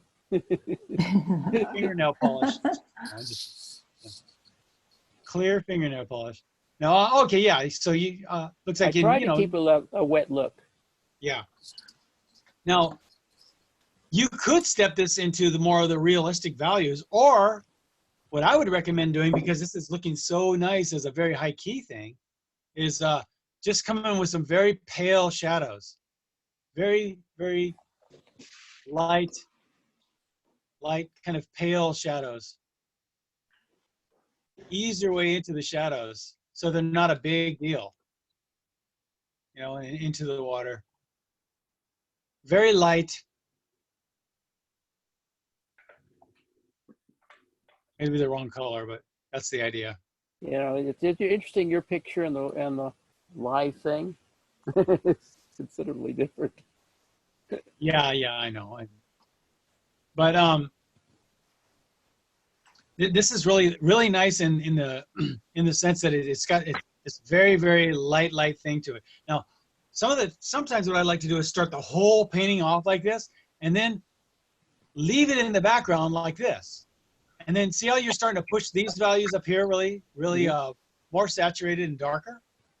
Maybe the way to go is to take. Let me get another drawing tool here. To take this tree here and do some of this with it. Some of these darker values with it. And the same thing with these guys here. These are just suggestions. You can do whatever you want. Just so long as you do exactly as I say. And then Of course.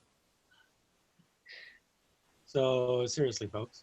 So if you wanted to, you could just push these values and ease them up into the foreground like this. I don't think I'd go any darker than this.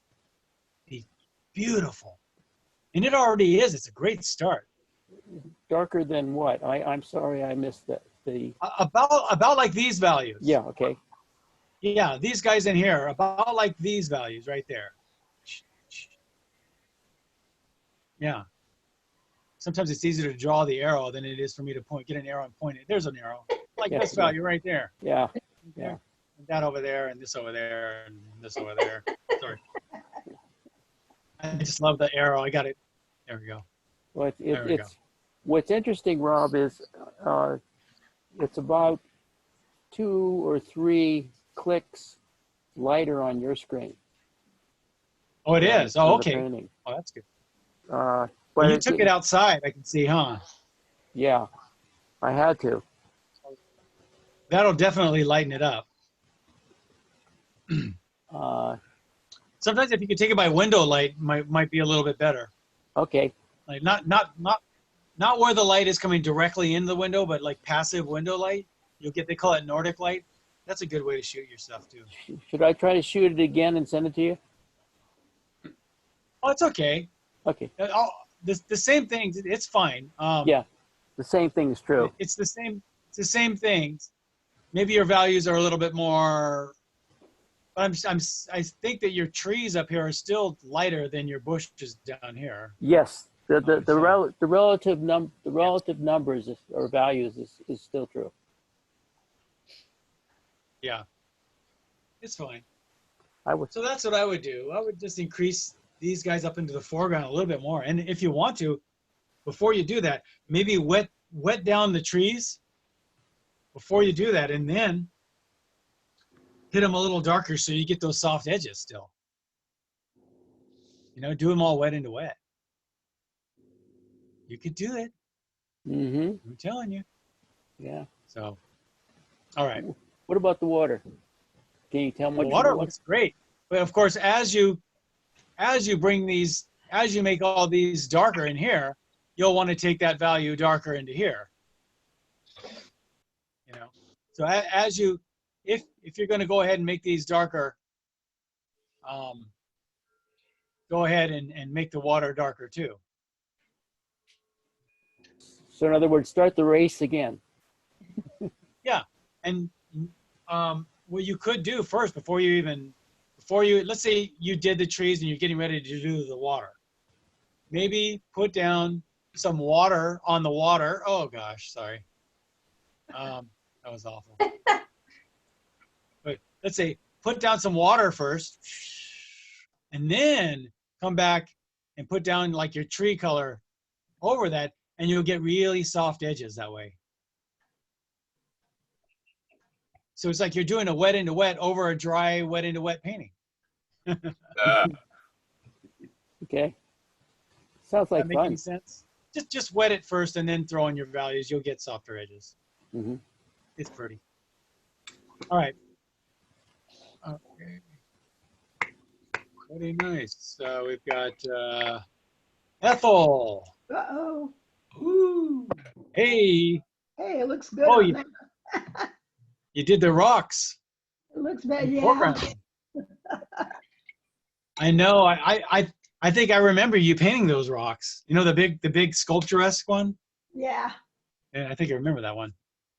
Well, All I right. drew it yesterday. I drew it yesterday with the rocks, and I thought, I like this one. I'm going with that.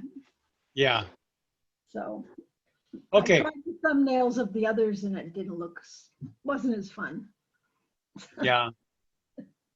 Well, you know what? One thing I do right off the bat here is, you see how this line right here goes uphill? Yep. I might, and this one goes uphill too. So I might, this is better though. You could probably just leave that one. I might level this out a little bit, maybe add a little bit more there.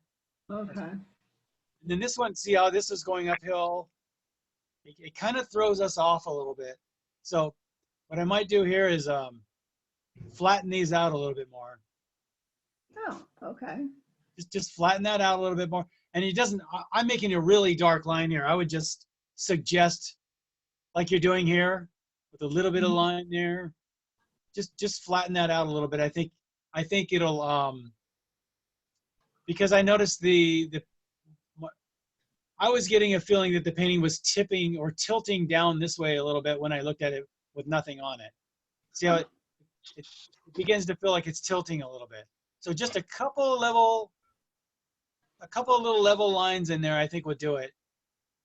And not hard lines or anything like that, but just play with it and see what you think. The water right here, this is awesome. Mm-hmm. Really nice. Awesome. Beautiful.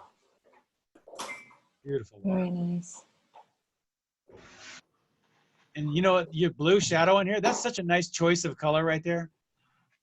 So you could have used gray in there, but you chose to use a blue. I think it's such a better color. I think it's just a really nice way to go in color. I mean, it's easy to go with black. Black's easy. It's always there, and we can all use it. But remember, you can always use it you can use any color you like, as long as the value is right. You can use a reddish color, like you got reddish in here, I see. And you got, let me make that a little smaller. Let me try that. You got reddish, yeah, there. Oh, I got little baby arrows now, look at that. Okay. Reddish in there. Is that too small? I'll put it in. I can see it. How about we go red here? There we go. You got red, a redder shadow, a bluer shadow. I like that. I got a greener shadow there. It's just so much better than just gray. Now you have plenty of gray in this piece. Yeah. You don't need any more, yeah. In fact, what I would suggest is possibly take some saturation in some areas, little areas, and just hit a little yellow, maybe not this far away. I think this is probably too far away to do it. But maybe some yellows and greens and orangey things up in the foreground. Just a little bit here and there. Mm-hmm. and of course down into the water. If anything you put up down here, make sure you get a little bit into the water. So just to and leave it back here. I wouldn't touch anything back there. Just a little more saturation up into the foreground will do it.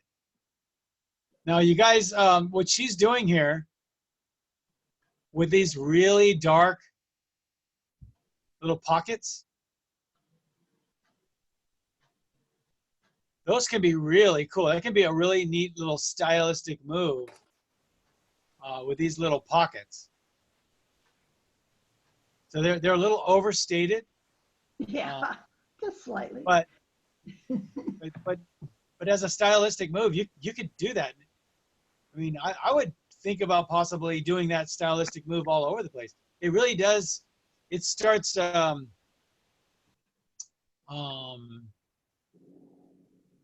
a little kinship there with Chinese painting when you start making moves like that. Just like you did up here in the foreground. These are little. See these little pockets you got there? Mhm. I would think of them. You know, it could be a nice little stylistic move. Yeah. Maybe this tree feels a little unfinished. Yeah. All this edge. Maybe some shading around here along the edge here, possibly. Maybe a little edge work on your trees, whatever. I'll leave it up to you. You've done enough of these things. One thing with grasses though, like this, see? I try not to get them to end in the same place. See how they kind of fit into like a, you know, a shape like that? Try to pull a few out every once in a while, ins and outs, you know, here and there. You know, a little crossover once in a while, you know. It's really easy, little things like that, but you know, we're finishing the painting and those little things show in the end, so. Cool. I also would think about possibly throwing a little shadow here on the ground. Yeah. Yeah. I know. Okay. All right. Thank you. Nice piece. Nice looking piece.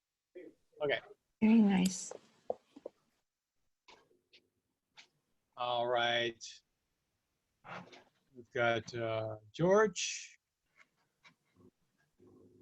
All right. Pops. That's got a lot of saturation and a lot of pop. Nice. All right. Thank you. Okay. You know, as much edge work as you want, it's up to you. However much edge work you want. I think that that these darks are a little drastic. Yeah. So what I would do is maybe take a little water and lighten them up and that's a little too much, but just I would just lighten these up a little bit, and I'd probably lighten these up a little bit too. Yeah. Yeah. Here and there, think about that. Also your white right here in the background. I would soften the edges a little bit more. Okay. Just use a little bit of water. Try not to get too much water on there. I just use a damp brush. All right. Just to play around with it. Yeah. What else? And I might cast a little bit of a shadow over the bridge. Sort of. Now, since you have blue behind it, I might use something a little more like lavender, like a violet or something over there. You know, so maybe not that far over, but. Well, that's supposed to be a shadow at the That's a shadow? No. Oh. Here. Where you were putting the purple? Yeah. Yeah, right there. That's shadow. Supposedly. Yeah. It got lighter. Yeah, I put it down a little bit, you know, quite a bit. You want some separation there. Oh, that right there, this thing right here is shadow? Okay. Yeah. I guess because I think it would possibly be a little bit bluer. Okay. Maybe. I might just make it a little bit bluer. Okay. It looked to me, because it's so similar to the color of the bush next to it, I was thinking it was more like the bush. That's all. Yeah. Yeah, it's a little bit more like that. kind of grouped into there. And what I was thinking is that if it is, just keep it as a bush, and then tag a little bit of shadow in there. I'll use it with a bit of lavender here. Yeah, tag a little shadow in there or something. Yeah, okay, yeah. If you like. All right, I could make it look more like shadow. Yeah. Then I would think about, see, we have a really sort of contained edge here. So again, I would give it a little ins and outs, you know, think about that. Okay.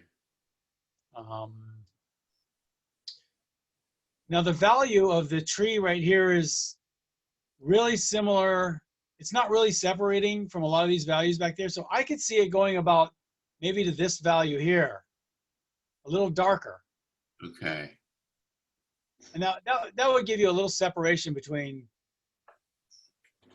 the tree and what's behind it. That's all I'm looking for. And if you feel like giving it a little scruffy work around the outside, that's totally up to you. But and then I don't know if you care about putting any white rocks, but you certainly could do that. Mm-hmm. And if you do, make sure you put them in the water, put little reflections in there. Oh, yeah. Yeah. Okay. Very nice. Oh, thank you. I like it. Okay. So we got here. Cool. That was loud. Okay. Henry, up on its side. At least we got it here.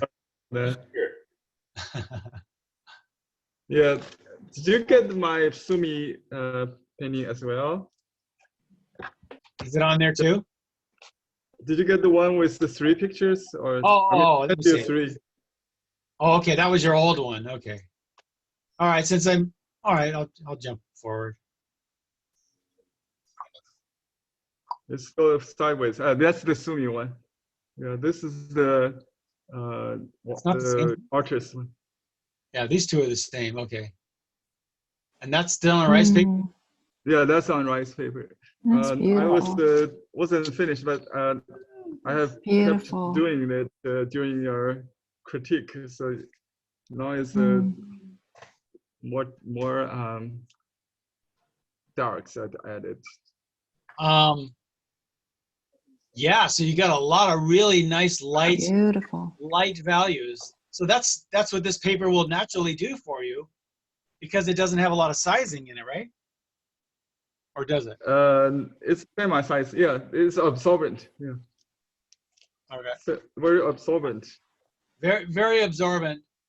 So, but you can do some dry brushing on it. I see you doing some dry brushing right there. So I could see a little bit more. I did some, but I don't know how to show you. But let me see if I can show you guys. This would be the back. Let's see. Anyway, it's hard to show on my. Yeah.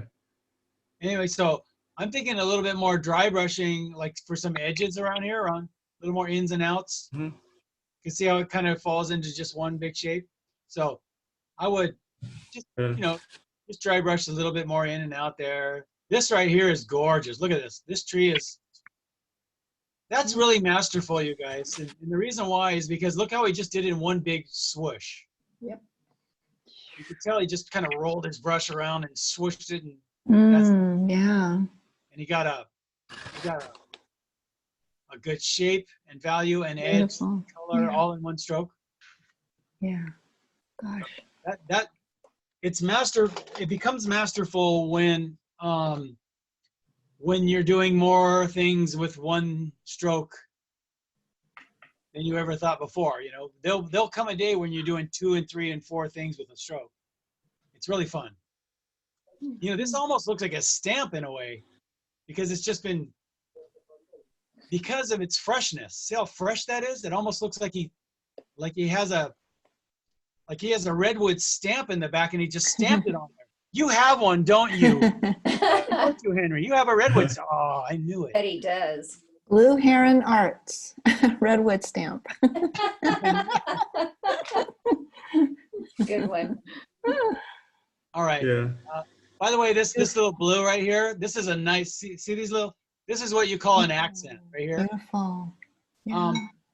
There's no reason to do those except for the feeling of the artist. The artist feels that there needs to be something there because it's not actually there.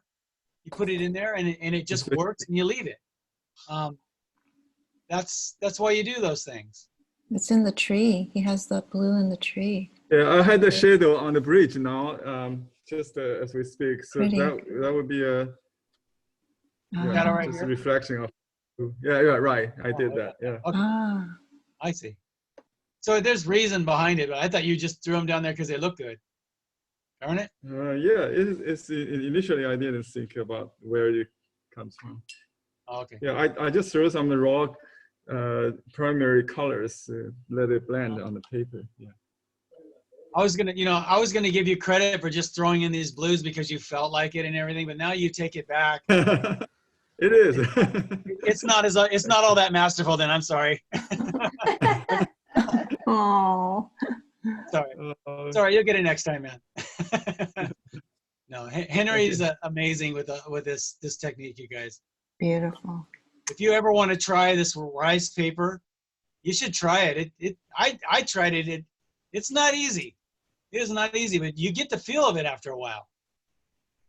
But it takes a beating, this stuff. You can beat this paper up. You think it's really sensitive, and it's not. No. All right. Yeah, all I could think of here is just a few edges. Yeah, I could see a little bit of a shadow, a little bit more shadow here on the bridge, possibly. Yeah. Maybe, if you like. I already did. Yeah. That's about it. Yeah. Okay. Thank you. No problem. Thank you. All right. Let me go back down to Michelle. Wow, abstract. That's Oh, I fun. love it. Yeah. Wow. Nice. Instantly, what I like about this is this almost fits under the category of representational abstraction. Yeah. Almost. Wow. There's a lot of representation here. So I mean, by the way, just so you know, my favorite stroke in your whole piece is right here. Mine too. All that stuff. That is beautiful. It worked, didn't it? Yeah. So again, you guys, I was mad. So Matt, I was going to say this shows a lot of emotion. well, so my point was, is if my mute wasn't on, I'm sorry. oh, it looks to me like you were putting it down with the passion. The passion. I don't see mad, I see passion. Okay. You know, I think your water just rocks. That is really groovy water. Amazing. It feels watery. I love this stroke right here. It just goes all the way down. Love that. Now that's something you can do, you guys. What happens is you put this stroke down first, let it dry, and then you come back over it with that white, and it makes it feel waterish because there's something on top of it, a little overlapping. So I painted this vertical so that the paint would run from the top to the bottom. So it almost like the reflections were more of the running paint in some instances. Like that green stripe there, that's just running paint. Yeah, I like it. Did you do that out of frustration too? Yeah. Just mad, my first point, painting, listening to the news, mad. So, yeah. Do you listen to the different? Yeah, don't listen to the news when you're painting. Don't do that. It'll look like this. It'll be I love long. your sky. I love this sky. Well, you complimented George last week on his sky, that dab of color across the top, and I thought, yeah, I like that. So that was what that was about. Yeah. That's all it George. That's what that's what you get out of having a class. You see all these different approaches. I mean, everybody's doing the same thing in a totally different way. In fairness, this isn't as in my actual piece is not as saturated. I don't know if you guys can see Yeah, that. I know. But it kills everything. My piece, you guys couldn't see it because you're just looking at it over Zoom, but my piece is actually a total masterpiece. It is so great. It's so. I know. Yeah, it's a lot more saturated. I'd love to. Maybe you could take a photo of it and, well, I don't know. The photos never do it justice, huh? It's different. I tried toning it down in Photoshop, but that didn't work very well because it lost a lot of other stuff. So it's not nearly that orange. The purple on the left is similar. The blues are a little bluer. It's not that bright. But maybe I should go there, right? Maybe I should make it. You guys look how she's scribing. She's scribing back into it right here. See? And then if you look at her, are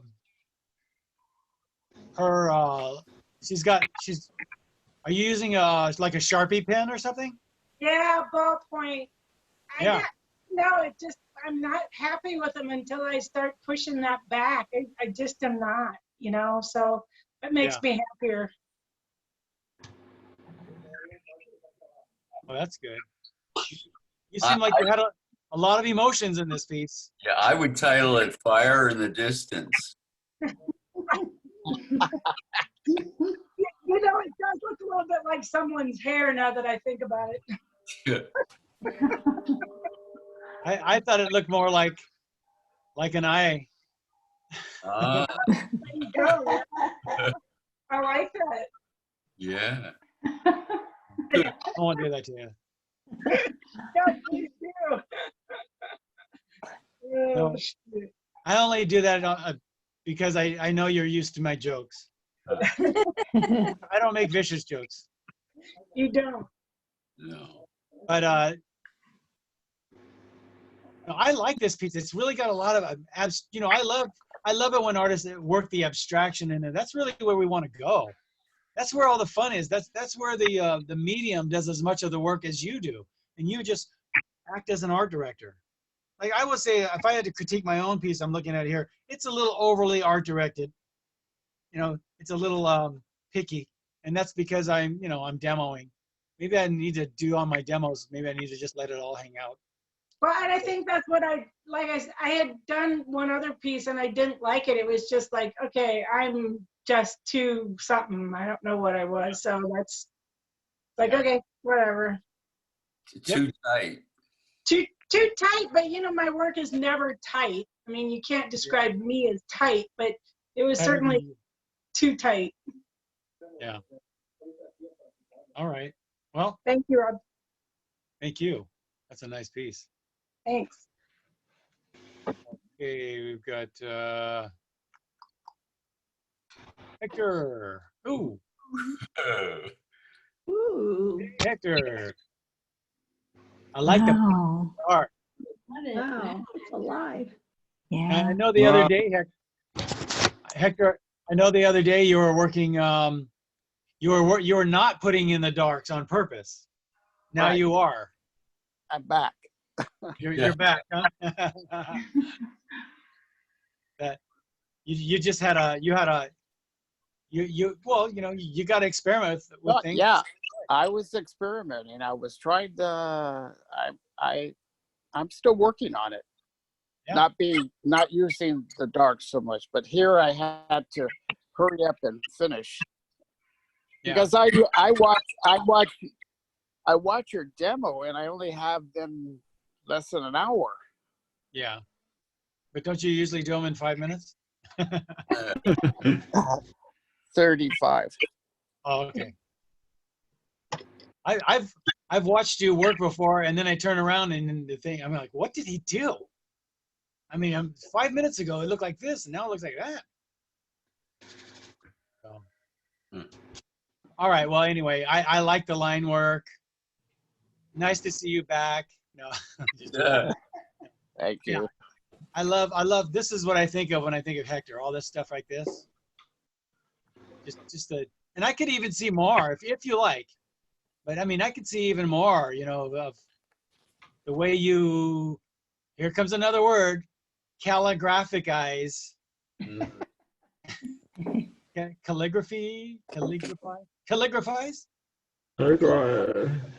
Calligraphize. That's a word. Or use calligraphy. That wouldn't be as fun. I like Rob's term. Calligraphize it. By the way, I love, look at this area in the background. See you got the redder, the bluer, and the yellower in the color field. Nice. Oh, yeah. Huh. All right. Well, that's about all I could say is, you know, possibly more definition. But as I've said before, the more stylized you get, the harder it is for me to critique. Most of the time, I would say, as far as stylization, I would take your stylization, which is mostly found in the way you calligraphize. You come back in and define things with line. You know? So I'm catching on to your groove right here now. I'm sorry. You're giving me an art lesson. Thank you. How much do you charge per hour? Just joking. No. All right. Yeah, just a little bit more definition in your line around things. On the other hand, right, that might take away from this, huh? I don't know. I sent 2. Oh, you did? Yeah, because I went back and I took a damp brush to make the bridge a little bit lighter. Oh. Because from the photo, I was getting the photo. From the photo, I tried to. The bridge looks pretty, you know, not lit up at all. Yeah, I'm looking at your other one here. Yeah, just lightened it. Maybe that's the one. I don't know. Yeah, this one has a little more saturation. Looks like you came in with some of these yellows in there. That was a good move. All right. No, all I did was just lighten the bridge. The second one. Oh, you did? Just the photo. Yeah. Oh, it might be the photo. Okay. Oh, yeah, that's all right. That one. That's all right. Oh, Hector. Okay. All right. That's okay. Thank you. Let's go on to Marilyn. Hey, Lynn. Hey, Rob. I sent you Really 3. I'm You sent sorry. me 3? I know. I kept painting. The last one is the. Oh, you the did? last- and I still kept painting. I'm still going. Okay. They're, what do they say? They're never finished. They're just abandoned. Beautiful, then. That's gorgeous. Yeah. Oh, wow. Yeah, that is nice. Nice. So right away, I love this blue edge right here. This blue edge right here is really nice. It's such a nicer color than if you were to use a dark green. It's just so you're just taking the green and emphasizing the blue, and you're getting you know, a better color in my opinion. Yeah, now here's one issue, okay? Can you see how, let me take a straight line here. Can you see how we're getting almost a straight line through here? Oh, yeah. Yeah. So no big deal. I would just take a little bit of this edge and pull it over a little bit more. Little bit more, like that. Maybe a little bit in here too. Just randomize that, and I think it'd be fine. Maybe even a little bit over there. Yeah, something like that. So it doesn't fall into a line. Sometimes those can really, sometimes they're just fine, but sometimes they can really create an alignment where you don't want one. So, in fact, I could see these trees maybe coming up a little bit higher. And the reason why is because the top of the mountain's starting to come in with the top of the tree there too.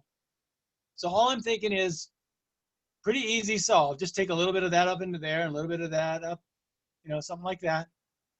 And that really pushes the trees in front of those two forms. Okay. I could also see a little more shadow on the ground here. Okay. Oh, yeah. Just something down there, just to sit them down. That's all. Easy breezy. And I could also see the shadow here being just a little bit darker. Just a little more distinct. Maybe possibly that would, I wouldn't use gray, but maybe this would work better. I don't know. Something like that. Yeah. So, and that's not the nicest color, by the way, but whatever. It's the right value. I want to just make a quick statement. Your tree, this is beautiful. This is a beautiful tree. It's stunning. It really Very is. nice. You've got everything going. The one thing I know I'm being Mr. Picky here, I know, but one thing I would do is maybe take a little bit out of the piece. Just take it clearly out. Clearly out of the piece. See how, because it's ending right at the frame? Absolutely. Yeah. Yeah. Just take it out. Your colors and values are just beautiful. Beautiful. I could see some of these colors and values a little darker in the water. Maybe not quite as dark as the tree is, but a little bit darker, I think. And in here too, a little bit greener, a little bit darker in there, etc. See the way you did the water right here, this area? You just did that in one big wash and a couple dabs and you're out of there. I love that kind of thing. So the more of that, the better. The more of that quick in and out stuff, just, and the way you handle this tree mass is really great. Because you can see the mass of it, and then you went and punched a little yellow over there. I'll hit it. You smack the yellow over there, and then you smack the blue over here. Really feels like light and shadow. And it not only that, but it has a lot of guts. You don't get the glory unless you got the guts. You got to take those. You got to make those gutsy moves. Those are glory moves. So now, by the way, I would take this blue shadow into your water a little bit. Okay. And maybe a little bit of this yellow into the water too. That's all. Have I totally destroyed your piece? No, Rob, I always like it with your markup best. Thank you. I would take the markup. Now, just remember, you do have the bridge sort of in the center. Kind of centralized. I will have to say it didn't bother me that much, but if I wanted to improve the composition, I might have moved this maybe over here, maybe over here a little bit more. I wouldn't do it now, but so you get a little bit more of a juxtaposition between these 2 points, the point here and this here. Absolutely, you're right. Yeah, just a little bit. I don't really see how you could do too much to change that now. And it's not bad. It's really not bad at all. But just as a pointer on the next one, a little more juxtaposition and of asymmetrical forms. So take that and move it way over. So you get that asymmetry. Okay. I have a question, Rob, on the water. Do you wet that area first and then put the colors in? I would do that. Yes, I would. Yes, I would. Okay. Yeah. And when you wet it, don't go over it too many. Don't go over it too many times, because if you do, it'll start picking up the color underneath it. Okay. Thanks. Yeah, so just one time and then lay down your colors and get out. You know. Boom, boom. Okay. Thank you. Sure. I'm coming back to Go. Robin. Do we no, there's your Robin. Robin. Okay. Ooh. Mm. Ooh, I like the soft. Very soft, very wet into wet. Well, you do this a lot. Very soft. So she's experienced in the wet into wetization.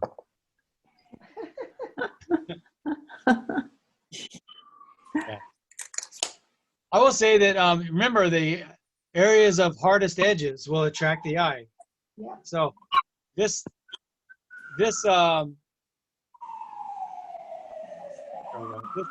edge right here, I would soften. I would soften that, and I might put something a little bit darker under there.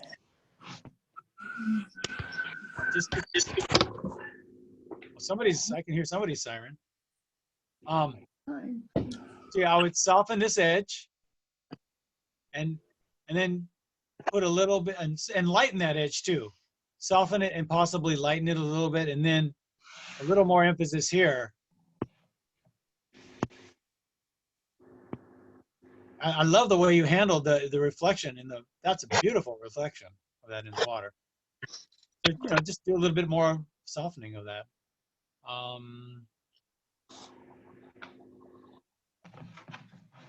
Now these little marks in the water like this, you feel a little fragmented. What I would do is take a dry brush, and I wish I had a dry brush mark on here, but take a dry brush just over them, and then maybe in this green color here, just take a little bit of a dry brush through it, and you know that white I told you to, maybe take a little bit of that white over things as well, because they look like little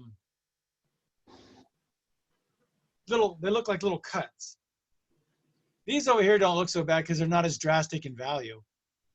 But these dark ones over here, they look like little cuts. And so no big deal, just bring them together. We're getting into that scattered thing again, and so we bring them together. We need something to bring them together. So a couple of those white marks and a couple of dark, not really dark, I just mean like about the same value as this right here.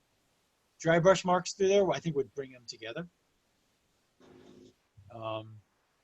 I really love this area right here. This little way you handled all that, I really like that. There's something very absolute and concrete about that. Just, you got in, you got out, but the values and colors and the edges, they're not mushy. And some mushy edges in your water works really well, but in the real life stuff, I might come back and crisp off a few edges, like maybe in here. And you could do that. What was that? I thought you had a question. You could do that with a little background, with a little bit of background. You can kind of cut back into it and get a nice harder edge too. Not that dark of a value, but just remember, you don't always have to take the positive to get the edge. You can also take the background in it and cut into something to get an edge. I call that a negative edge.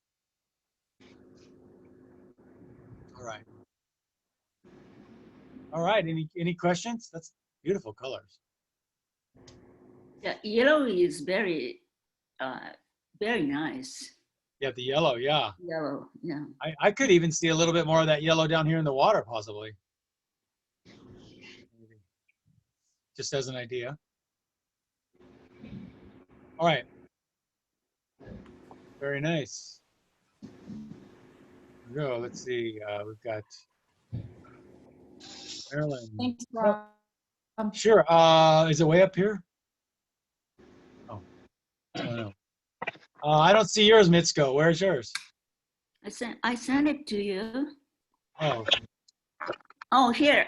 I think it's up. Up. oh, there you are. I must have skipped you. Sorry. Oh, there you go.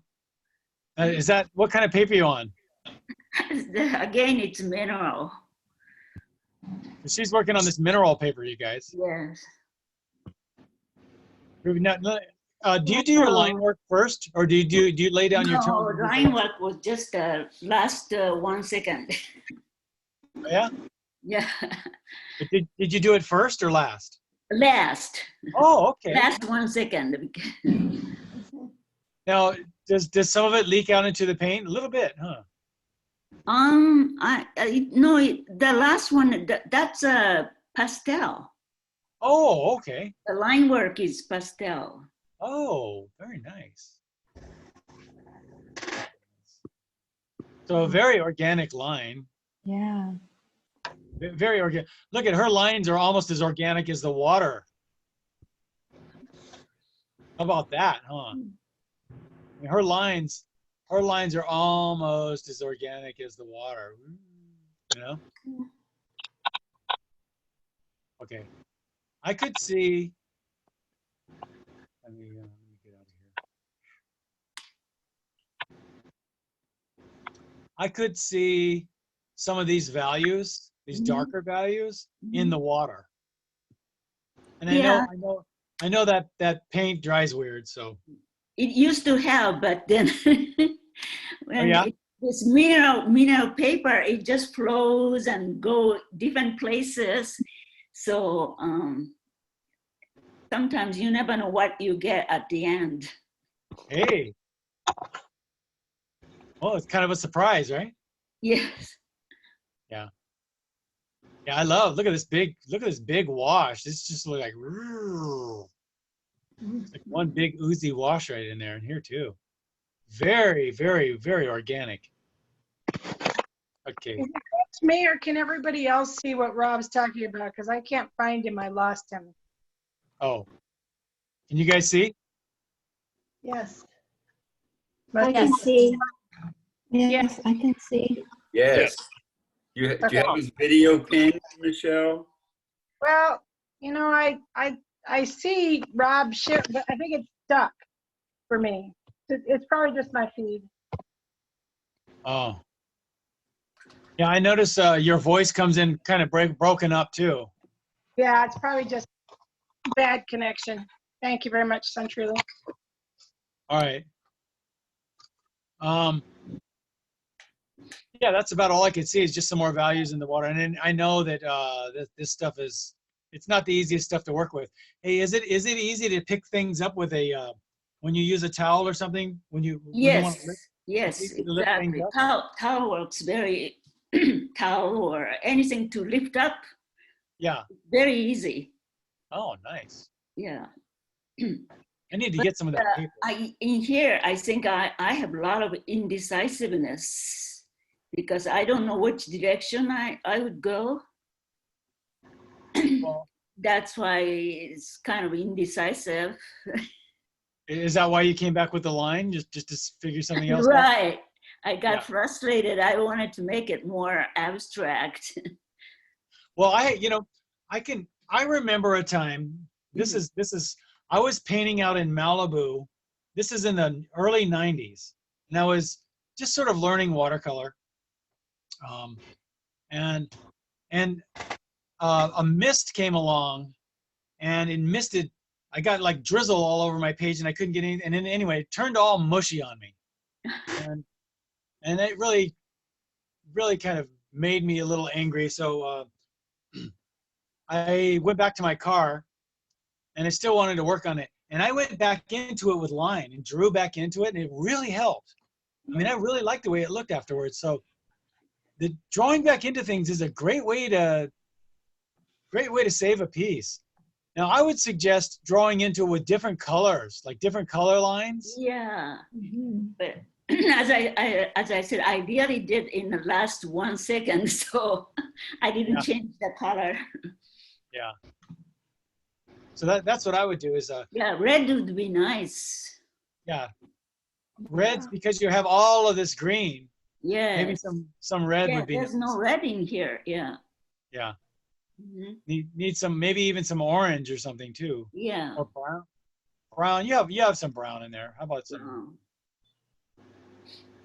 That's too red, but oh well. Here and there. Yeah, and I really like these mountains. Wow, that feels so. That's more like a European mountains, like Mont Blanc or something. Yeah, like the Matterhorn there, huh? Right. It's not California mountain. Well, you know, if you ever look at Mount Whitney or something back over on that side, those can get pretty crazy. Okay. Yes, actually, I want a mountain to be the focus. I didn't want like a bridge to be focused. Okay. All right. Well, if you want that to be more of a focus, then I would probably put a little bit more contrast into it. Yeah. You don't have to use a red line, but that would definitely do it. Just go like this. You'll get all kinds of focus right there, you know? See why you take my class? No, yeah, I might put a little more contrast into it then. Okay. Yeah. I mean, in other words, I think I would probably come into it with some blue.